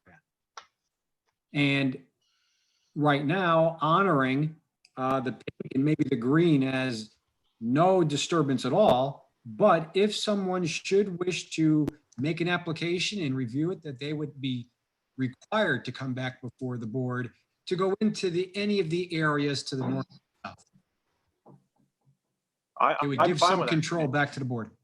Yeah, I personally would be fine with that in terms of, again, as we've spoken before, anything within the purple lines back to the setback line and the rear line, anything to the east and west outside of the purple line, at this point, not knowing what the activity is, I would not agree to it. And I would vote against this application. So is that what a grading and clearing limit line following those lines does for you? That is correct. Right. Yeah. So, Does everyone agree? I don't think so. Clinton, I agree with it. Let me just. So it would be a very small T. Well, I would keep it within purple lines, not the blue lines. Someone drew blue lines on there, I guess. Oh, those are scribbles. Okay. Let me do some. Let me see if I can do this. Oh, look at that. Old line. So let's make. All right, listen, we can start over. I'm gonna draw for you what you're talking about, okay? Go for it, girl. You are talking about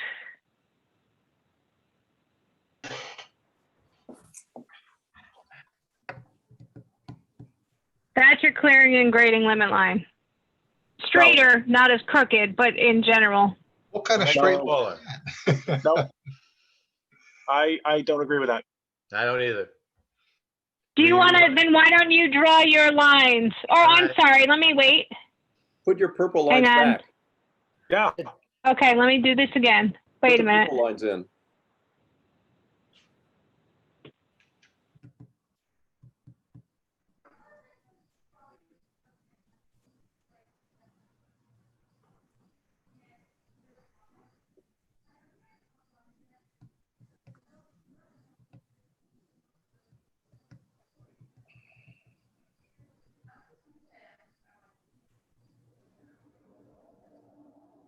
That's what you're looking at. Well, I'm not sure what I'm That's the looking at. rear It looks like- setback. Right? Sabrina, Hang can I on, draw let's do it Sabrina, again. Can I draw something on here so Yes. I understand what you did? Yep, No. go ahead. Should have kept that up there. I was gonna work off of that. What happened to it? Oh, it's okay. I have a better way. Here. We'll go like this. So this is the rear setback line that you're talking about. Right. And then this is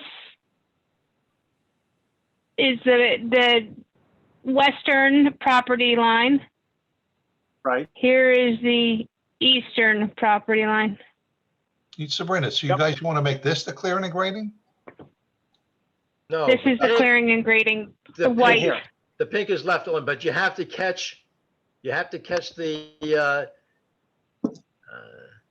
me see, part of this is open. This white area, there's a white area down to the south prior, getting right up to the existing lot line. And I think that has to be pink. That we just drew a yellow line, but it has to be, it has to come in and around like this.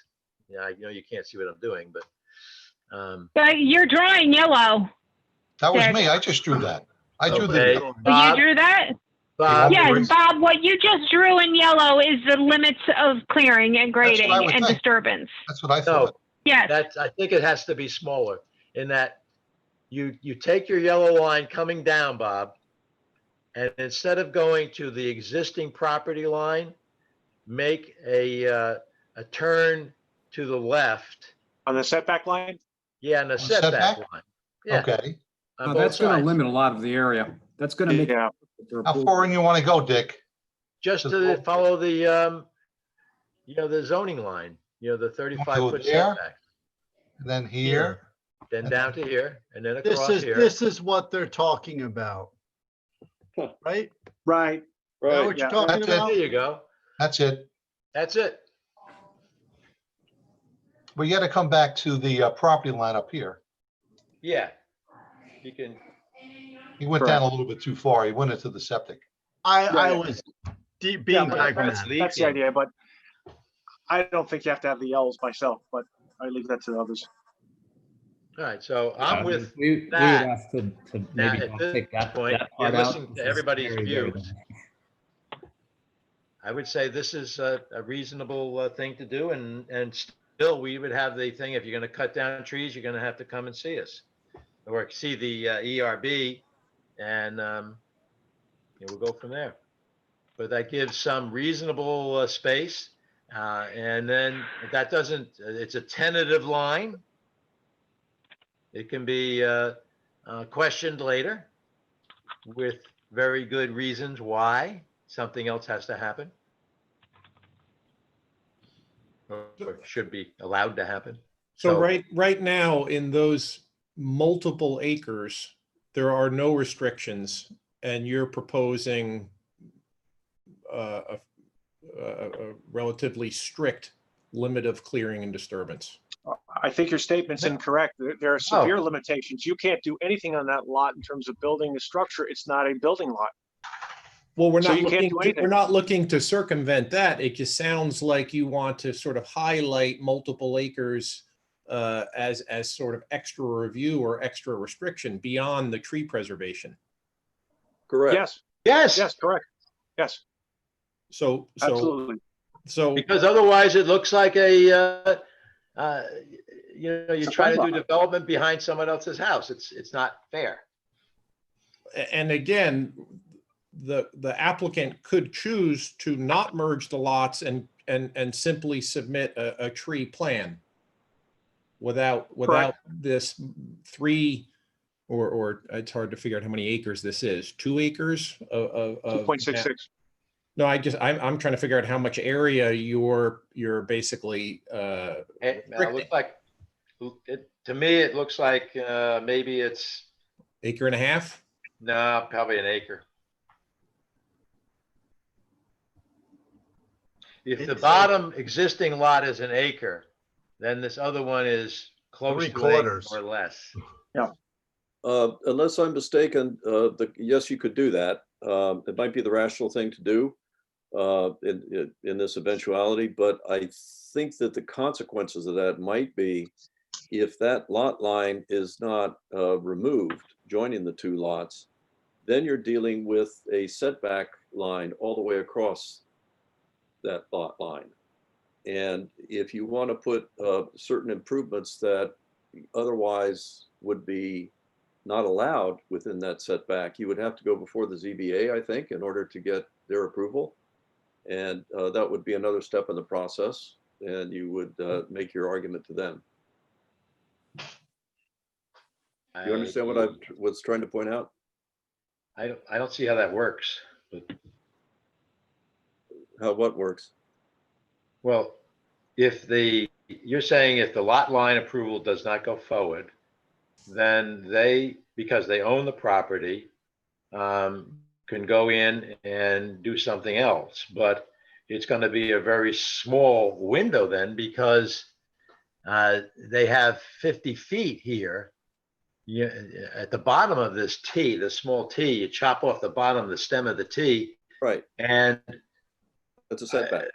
You can't build on it. I don't see how you build on it with keeping the 50-foot front and backyard things. Well, exactly. I guess. I mean, I don't know what the proposals are to build. Maybe you can, maybe you can't. But that's the consequence. That would be the consequence. I think we have, not getting rid of the lot line, I think. Yep. I think we have a question also from a member of the public again. Carrie, can you, if Mr. Siriano wants to speak again, could you hook him up? Yes, his mic is open.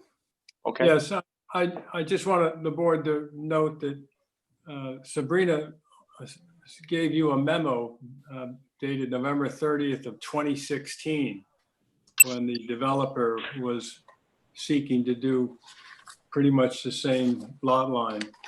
And in paragraph 8 of her memo, she's, I quote, per the previous resolutions, deed restrictions / covenants were to be filed regarding the provision that no structures were permitted on lot 8. I think that's a correct interpretation of the resolutions that created the original lot 8. But this is lot 7. No, well, it's 7 now, which was part of the larger lot 8, the 18.5 acre lot 8 on the 1985 Flynn Capital Corp subdivision. So I think one of the members had previously commented that there is no prohibition on structures, but in fact there are. The other thing and that was. Yes, go ahead. I would just like to say that question came up at our last meeting, and council was looking into that specific issue, because it was raised in my memo back in 2016, and it came up again as part of this application. So I just wanted to put that on the record. I understand. And I agree with Clinton Smith's advice to you that it's not the planning board's job to enforce private covenants of which the town or the planning board is not a party or is not privy to.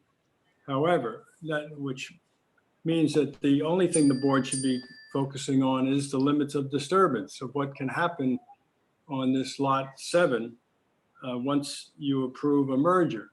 And by the way, the applicant doesn't need a merger if he wants to put a pool on lot 7. He can go to the zoning board and ask for a variance for an accessory structure on a lot that has no principal structure, has no residence on it. And then it's up to the zoning board, who are experts in balancing the equities and the rights and privacies of neighbors with an applicant's wish for development.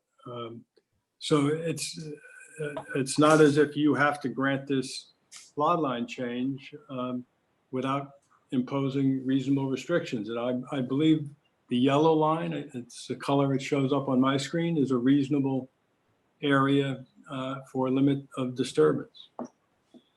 Thank you. Thank you. Any, Greg, Eldad, any thoughts on the current lines up here? I guess the colored lines. This is Eldad. I mean, it seems, from my perspective, too restrictive and I'm not really sure, we've kind of swayed over the course of this conversation back and forth. And I'm not really sure what pushed us one way or the other. To me, this is too restrictive. Again, the request is for the elimination of the tax lot line. And so in exchange for that, we're placing additional restrictions. I understand how there might be sort of a give and take here, but it seems to me that the restrictions in place are sufficient. Adding an additional clearing and grading limit line here, as is currently shown, seems like it's too much for me. There is the 50, I believe that's a 50-foot buffer, with adjacent to each neighbor, and that's significant. I mean, this back parcel, this lot 7, is quite big in and of itself, right? It's the size of essentially like a New York City block, like 200 by almost 600, and so the buffers all around it are significant. I don't know how the rest of the board feels. To me, it's a little bit too restrictive from my perspective. I understand the neighbors' concerns. I think that they would be, there is no structure permitted outside that what were originally the pink lines, right?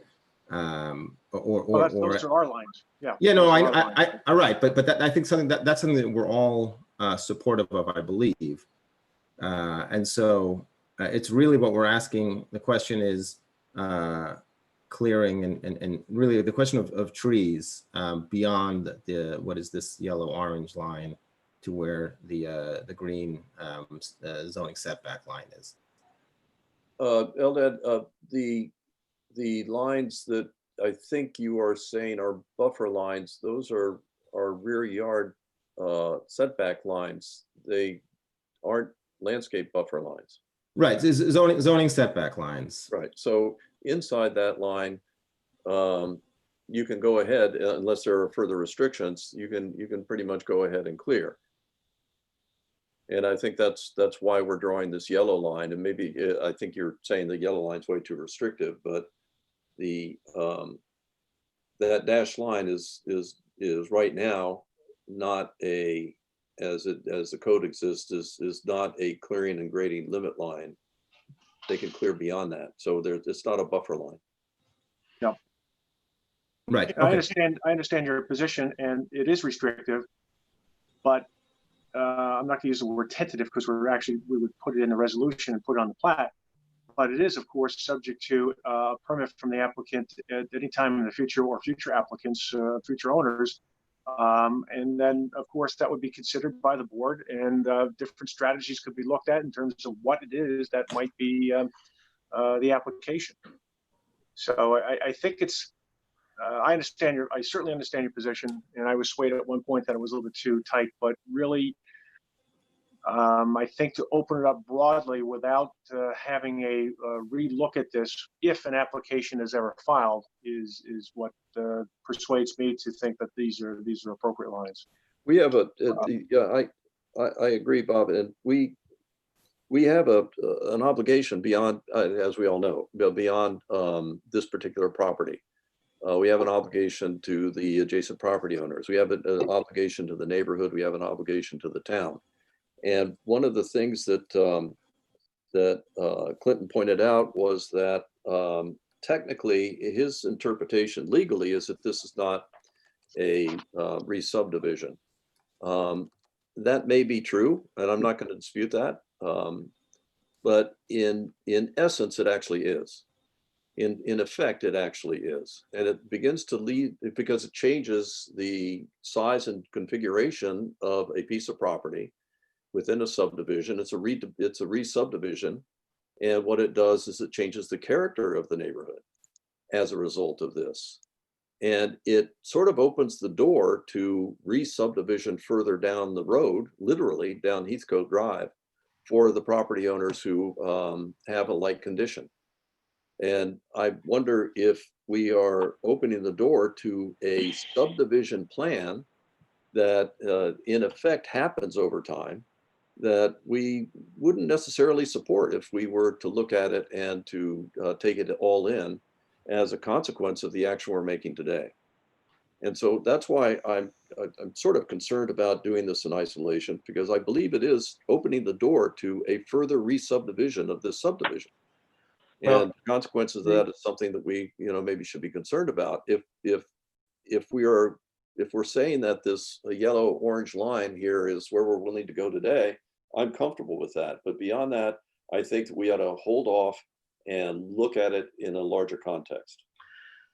I think I agree with that. I certainly think that with the 50-foot buffer on the top of the yellow brick line there, 50 feet, and I assume there's another 50 feet on the other side, that's 100 feet of forest that should buffer anyone's view from a road. And similarly, you have another 50 foot, on most of the rest of the property. So I don't think the impact on the view shed of other neighbors is going to be that noticeable. And if you have a 100-foot buffer, that's certainly a great corridor for animals to go back and forth. So I think for environmentally, that's probably okay. But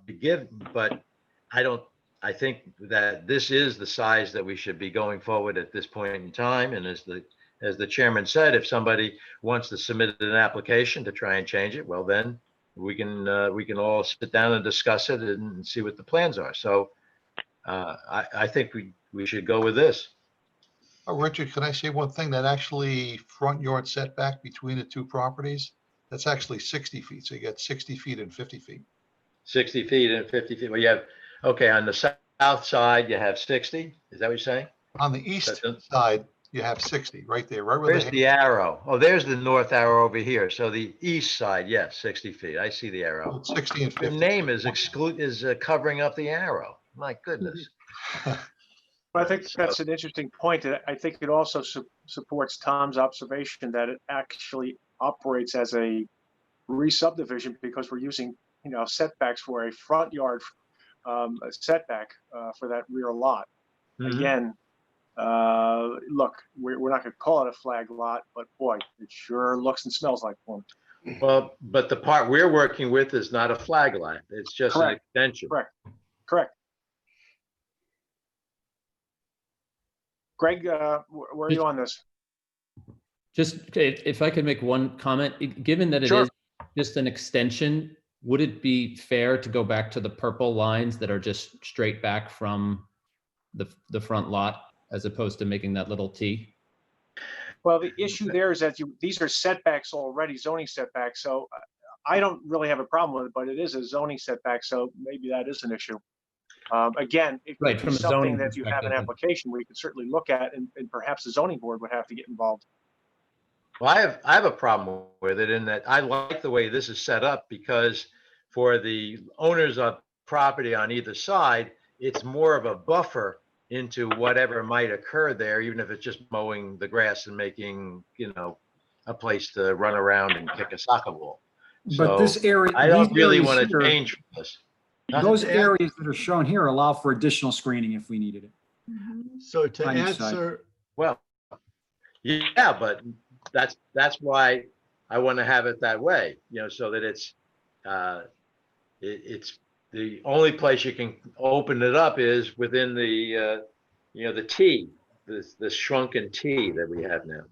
Well, I'm not sure about this because in any other plan that people improving their property, putting in swimming pools, et cetera, et cetera, et cetera, what is this? It's actually it's a 35-foot side yard we're using as the clearing and grading limit line, as the buffer line. That seems pretty excessive. We don't usually require that much for conditions like this. Usually it's like 10 or 15 feet. And I wonder if we aren't just taking a line that happens to be on the drawing and say, well, let's just use that one, which, just doesn't make that much sense to me. Maybe we ought to go back to what would normally be our dimensions here. I don't think we have to do that. I think that it should be extraordinary. And that doesn't preclude that they can't come back and ask for something that's more. But why give more now? But that area is not buffering. It's really not buffering anything, really. I mean, so I don't get it. This area back here, the 35 foot in the rear? It's not abutting a property line. That's not abutting a property line. Oh, you mean those squares? Yes. Yeah. Oh, okay, yeah, I'm good either way. I'd like to bring those lines back. I'd like to extend the property lines back if we're going to delineate this area. I would agree with that. Opens this up to us to The only reason supplement with I say that, I landscaping. know we're making some progress, is I do think Ed Phillips and the Rodriguezes were both in agreement. The neighbors were Yeah, both in agreement I with those agree. lines. Yeah, So, I'm okay with that. I think that's fair. Back to Sabrina's purple lines. The purple lines, yeah, Yes. that was, yeah, I agree. the peach, I agree with the that. peach one. Is the applicant okay Okay. with this? Well, to be clear, is that a, Because I never got to say what I wanted to say. Yeah, well, yeah, you got the I- floor. Again, I would support this as long as when the applicant comes back with a real plan, and if they discover that they've got area here that they cannot build in for whatever environmental reason, that they should have the right to maybe revisit expanding the line so they could use their property. They always have that right. Can, Then I It would was the support, application. then I'll support this. Yes, if we have that right, that's acceptable. Well, it's a right to file an application. I mean, Mhm. so you always have that right. Good. just plan enough time for talking and everything. so you'd be restricting any proposed accessory structure to within that orange rectangle? Yes. Correct. correct. And Any activity, any any act- activity. Any activity, yeah. So- Any earth moving disturbance. And Right. any land development activity, right? So that's a Right. vegetable garden. and you would not be restricting it outside of that rectangle, you would just be requiring a planning board review of it as a regulated activity. It would require an application for anything outside of that rectangle. Okay, it would not be And a review. restricted. Pardon? It wouldn't be prohibited, it would be regulated. It would require an application and a review Correct. and approval by the Correct. planning board. Right. I hope that this conclusion, actually, we were here a long time ago, but it was important to talk all this through. I think there are bigger issues for the larger subdivision, but that's not the subject for tonight. That this conclusion allows the applicant to move forward with foreseeable improvements that they're anticipating. And the applicant should understand, as we just said, that there is nothing that prevents you from coming back and saying, well, now I want to do something beyond these lines, and I'm going to file an application for that, and potentially get the approval to do that as well.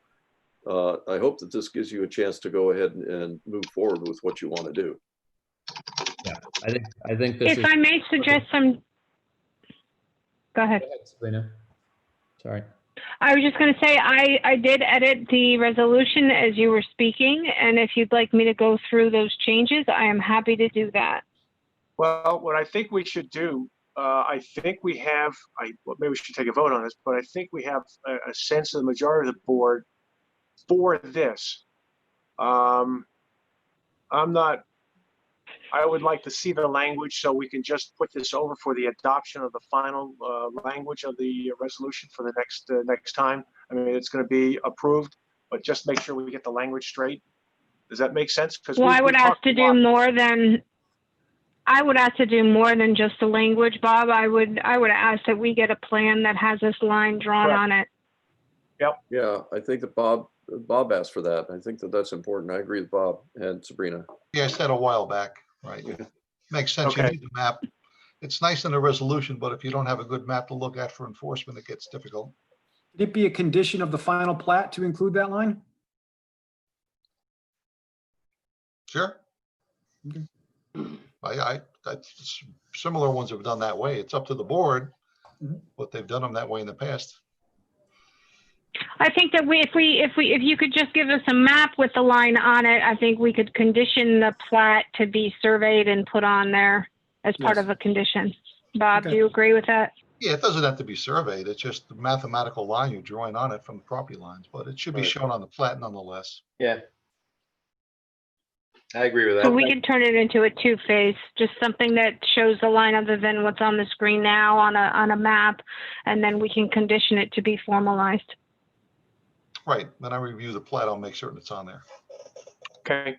Right, another and then we comment? can send around a marked up resolution. Okay. And we have another comment from Mr. Sirignano. Carrie, if you could set his mic up.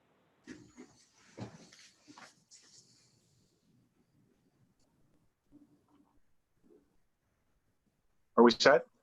Do we? Hang on, oh, there he is. Oh, Okay. Okay. Yeah, I withdraw my comment or request to talk. I think you've reached a fair compromise.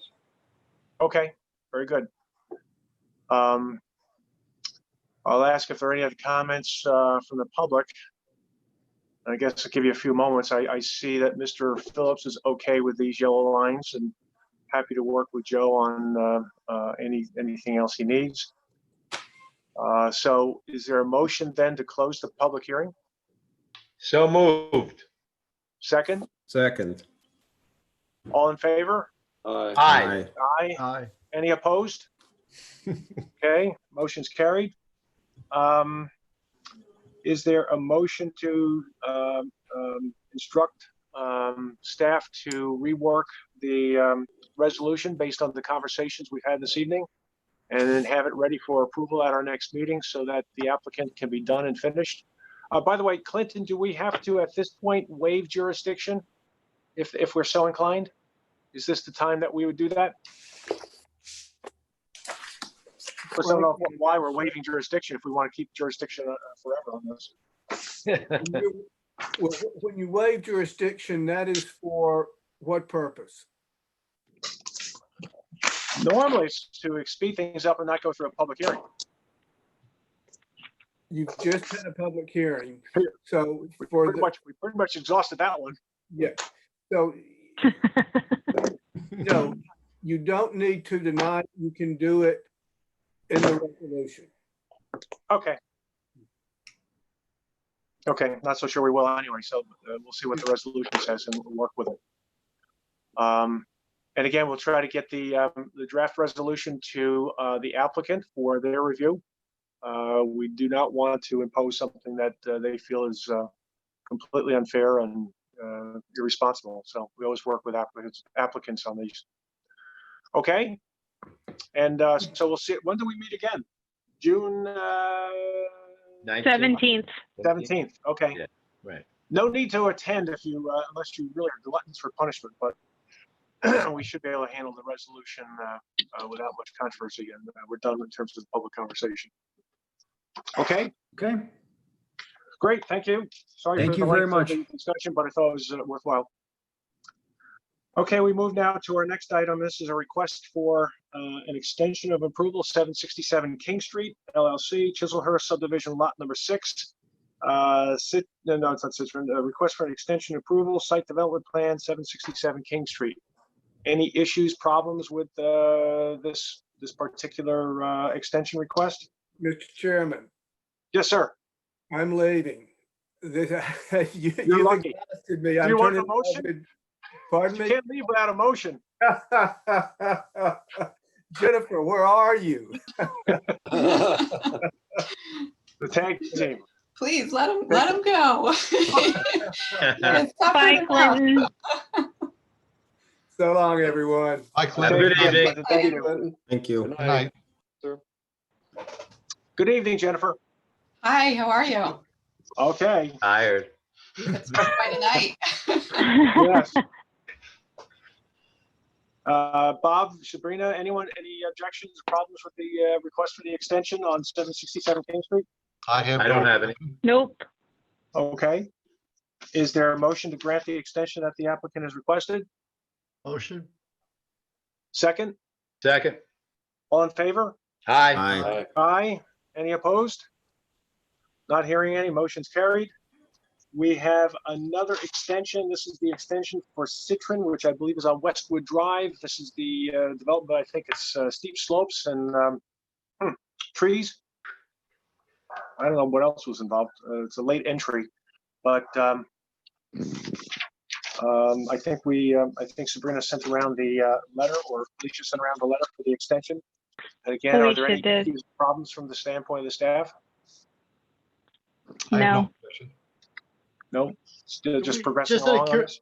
Just out of curiosity, do we know, it seems like these guys roll in every 3 months and ask for an extension. Do we know what's going on with this project?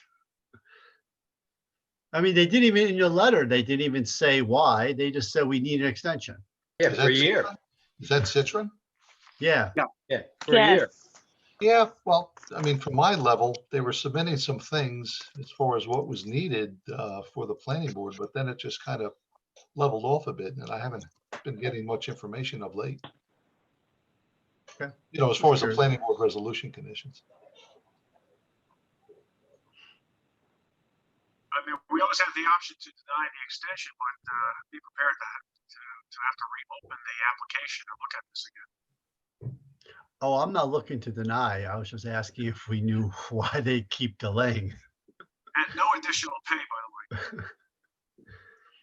Well, I would suggest that we go ahead with this, but if they're gonna come back in a year and say they need another year, then we have to seriously look at what's going on, or have there been rule changes that we want to, go back in and look at? And that's would be the way I would handle it. Sounds You don't reasonable. have to issue, you don't have to issue it for a year. You can grant it for 6 months, 8 months, however you feel, and then have them come back and give you, kind of an update. How long has it been? Oh my goodness, 2-3 years. Yeah, this Well, is the maybe 10th maybe it's extension. time. I mean, I don't know, but what's changed in 2 or 3 years? Are there any conditions that we need to look at again? What I can do for the board, I mean, I keep track of all the planning board resolution conditions that they submit. I'll put down today's date and keep track of what items have been submitted from here till the next time they come in, and let you guys know what they've done. And I think That'd give 6 you- months might be appropriate so that we have. Bob, can you step closer to your phone? You're hard to hear. I'm Oh, sorry. you always say that, Sabrina. No, I can keep track of the. Not condition- you, Other Bob. The other Bob Bob. Kirkwood. I'm You're sorry. okay, Mr. Scioli. I'm losing my mind.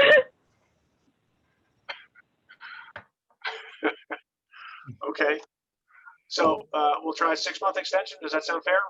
And Sure. Bob will give us an update in terms of what they've done in those next 6 months. I like that. That works. Okay. That works. Okay. So is there a motion to grant the extension of 6 months to this application? What is the motion? Motion. Second? Second. All in favor? Aye. Aye. Aye. Any Who opposed? first said the Made a motion? Yeah, made a motion. Eldad. And I'm sorry, let me just interject for 1 second. So 6 months, they're asking for a 90-day extension for the plat filing, and then a 1-year extension for the steep slopes, and a 1 year for the wetlands and tree permit. So if we do 6 months across the board, then essentially we're giving them more than they're asking for on the plat. Right? Point. Yeah. So So we do you want to do 90 90 days plus- on the plat and 6 months for everything else? Right. Yeah. Nice picture. Sure. If That you think that's works. appropriate, we can do that. Okay, yes. Okay. Yes. So that was the revised motion and the revised second, and the revised vote is all in favor? Aye. Aye. Any Aye. opposed? Okay. None. We're all set. The motion's approved. And minutes from April 21, 2020. Mr. Kirkwood, you're still hard to hear. There's something wrong with your mic. Yeah, it's probably could be the battery's going. I have very limited batteries for my life around here. But I'll try to speak louder. Any issues, questions on the minutes of April 21? Well, I submitted one comment and the 2 typos. Felicia, did you get those? I did. Okay, and they incorporated, there's one we should probably discuss. And that's on page 6. And it's line 7. And the sentence says, "It is very important to follow the recommendation of the DPW commissioner, who is in favor of looping the water main."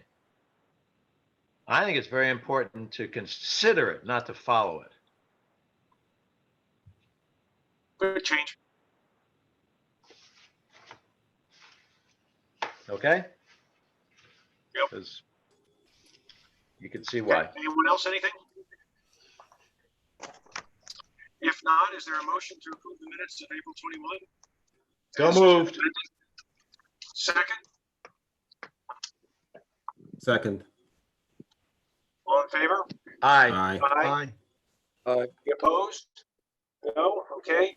Sabrina, as threatened, is Nick gonna get on the wire here? Apparently. Nick is on. Well, Bob, I'm here and I'm enjoying your Nick voice. is Very on. robotic. As threatened. So we have a special guest here tonight. Tonight's law change from the town board. Nick, maybe you can let us know what's going on.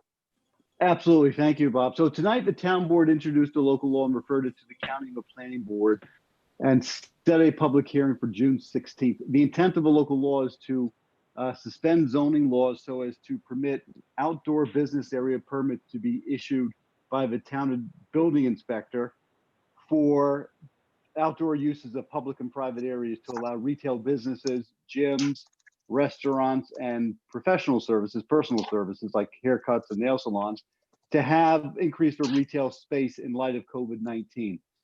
And to do this, on public spaces, the municipality has the ability to decide how it wants to use its property. It does have a sidewalk cafe law, but that only applies to restaurants, not to the other 3 uses, gyms, retail, and personal services.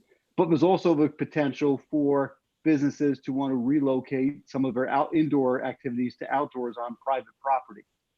And the local law envisions that for a period until November 15th, which will likely be sooner because it will be dictated by the weather, zoning would be suspended and site plan review, things of that nature would be suspended. And this is only temporary, and it would allow for the building inspector to issue outdoor permits for such uses. That's really the intent of the local law, and we're going to send you a copy of it. It's been an issue that we've wrestled with. We were hoping the governor would have issued an executive order, or the county executive might have. If the town supervisor were to issue an executive order suspending the law, it would have to be renewed every 5 days. It would require New York State Department of Health approval. So that's why you're getting it somewhat on the fly now. We're requesting that you hold a special meeting before June 16th to review this local law so that it could be adopted on the 16th in time for restaurants who open up in phase 3 to really hit the ground running. And the town board did adopt a resolution tonight authorizing the town administrator to issue permits on public property in the interim until this law is adopted, but that doesn't address private property situations. Also, some of the difficulty is that we really can't envision until we get applications, how do these businesses plan to use public property or private property? And what we're doing, of course, is making sure the public safety concerns are addressed, safety of pedestrians, ADA access on the sidewalks, dangers from any vehicular movements, as well as coming up with a plan that is equitable. But we're balancing those concerns with making sure that we use public safety concerns to allow these stores and businesses to open up and move some of their uses outside to reduce COVID-19 risk. So we'll be sending you a local law, and Bob, we would appreciate if the board could schedule a special meeting to review just that local law prior to the 16th of June. Okay. Obviously, we'll have to do it remotely, I'm sure we'll be still working remotely at that point. So we meet on the 17th, which is a day too late. So you want, what's the normal lead time that you need on that would, preparing a memo? Nick. Well, the question is, Nick, when are you circulating the law? Have you done it? No, I was waiting till the meeting. I didn't want to email until we spoke to the board. But So, now that it's but being you have introduced. drafted? So, Oh yeah, we have it drafted, so we'll send it tonight or tomorrow morning. okay, so then the board will, we have a couple weeks. Do you want it for a week and then we can talk and drop a memo for the chair's signature? Or how much time do you need to review it?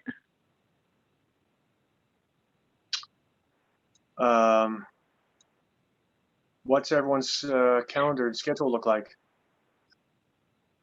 Do you want to, Sabrina, what's your schedule look like? I mean, we'll do it obviously remotely. We'd have to do it remotely. Listen, I am usually on town board meetings as well. So Tuesdays is not necessarily a good meeting for both Bob and I, as we're called to serve that board as well. Right. However, if you want to, we have to notice the meeting, which we can do within, a week. So if you want to set a meeting the week, next week, maybe next Thursday. Remember, you're not tied to evenings either. It can be during the day if that works for other people.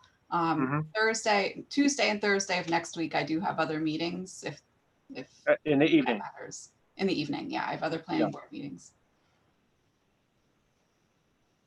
And this is subject to being a regular public webinar, a public meeting. So. Okay. Preferences, board members, during the day and evening? You want to do a Wednesday, the 10th, 9th, 10th, 11th during the day? In the evening, we could do it earlier in the evening. We don't have to do it at 7 o'clock. We could do it earlier, 6 o'clock. I'm pretty flexible those days. 5 o'clock. Yeah. Okay. 5 o'clock. 5's okay with me. And this would be the only matter, right? Yes. Yes, sir. Yes. If it was at 5 o'clock, I could do Thursday. Okay. If Thursday works for everybody. It's okay with me. I'm good. It's okay with me. Okay, Thursday the 11th at 5 o'clock. That works. Tuesday. Is it okay? Let me ask before we continue. I'd like to ask NCCTV if they have any conflicts with doing a webinar at that time on Wednesday. Right. Or on Thursday or Wednesday? Thursday. Thursday the 11th. Or Thursday, sorry. The 11th. It should be fine. I have the 5 p.m.? fire commissioners at 7, but do you think it'll be more than 2 hours? Yeah. Oh, it better not be. Based on tonight's performance, could be. I can arrange to hand it off if necessary. Okay. Hey, Nick, I have a, Yes. this is not going to be dispositive or anything, but I'm just curious, in this category of personal services, is there any anticipation of, I mean, I've traveled in, India and the Middle East and the Far East where a sidewalk barber is literally a sidewalk barber. Is there an anticipation that you will have barber chairs in the outdoors in the public realm, or is that actually something that's happening elsewhere in the country? Do you have any background on this? Well, I seem to be, as I'm getting older, I'm getting less and less haircuts, so my background is not as important as it used to be. But I have not heard of it. We haven't seen it. But in drafting the local law, we thought nail salons, barbers, they might want to do that, and it would provide a different experience. So we're trying to think outside the box and be as proactive as possible and envisioning that as long as the conditions are met, and of course, to be subject to health department allowing it to occur, because there may be restrictions. But yes, that's the idea. Absolutely. We've actually, one of the first requests that I received in another community was for exactly that, for an outdoor barber and an outdoor hair salon. And that's what sparked in that community this thought process for allowing through administrative permit this outdoor business area, not necessarily restricted to restaurants, but to other types of businesses as well. But it was a hair salon and a barber. That was the first request that came in another community. Huh. So I presume the law is going to set forth dimensions and where you can do it, and still, easement or access on sidewalks, et cetera, and all those kinds of things? Well, the law doesn't, because not one size won't fit all. And there may be, for example, a retail store shuts down at 5 o'clock. They no longer have the need to use their space outside the store. So a restaurant might be able to temporarily put chairs there from 5 to 7. We're really trying to make this as little red tape as possible and vest the building inspector with a lot of authority to use the space. There's also going to be questions: how do you come up with equitable allocation? What if somebody wants to use a public space that is away from their business? How do you give priority over that to people? So there's a lot to be worked out, and we figured if we did a code, the pandemic may be over by that point.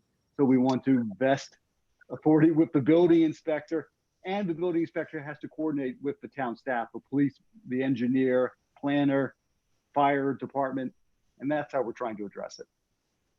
Nick, a question for you. I'm dealing with this at 2 other municipalities right now, and one of the things they're wrestling with is open container. Right. So people could be like at one restaurant and walk over to another restaurant. Is that being discussed too?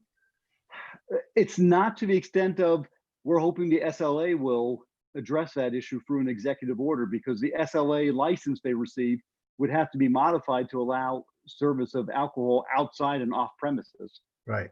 And that's going to be the issue. So that's beyond our control, and that's something we're going to have to also enforce. Will this be in Millwood and Chappaqua? Will this be Millwood and Chappaqua, or just Chappaqua? No, the entire town. So Millwood and Chappaqua. Everywhere. Okay. Yes. We could have an extensive Chappaqua crawl.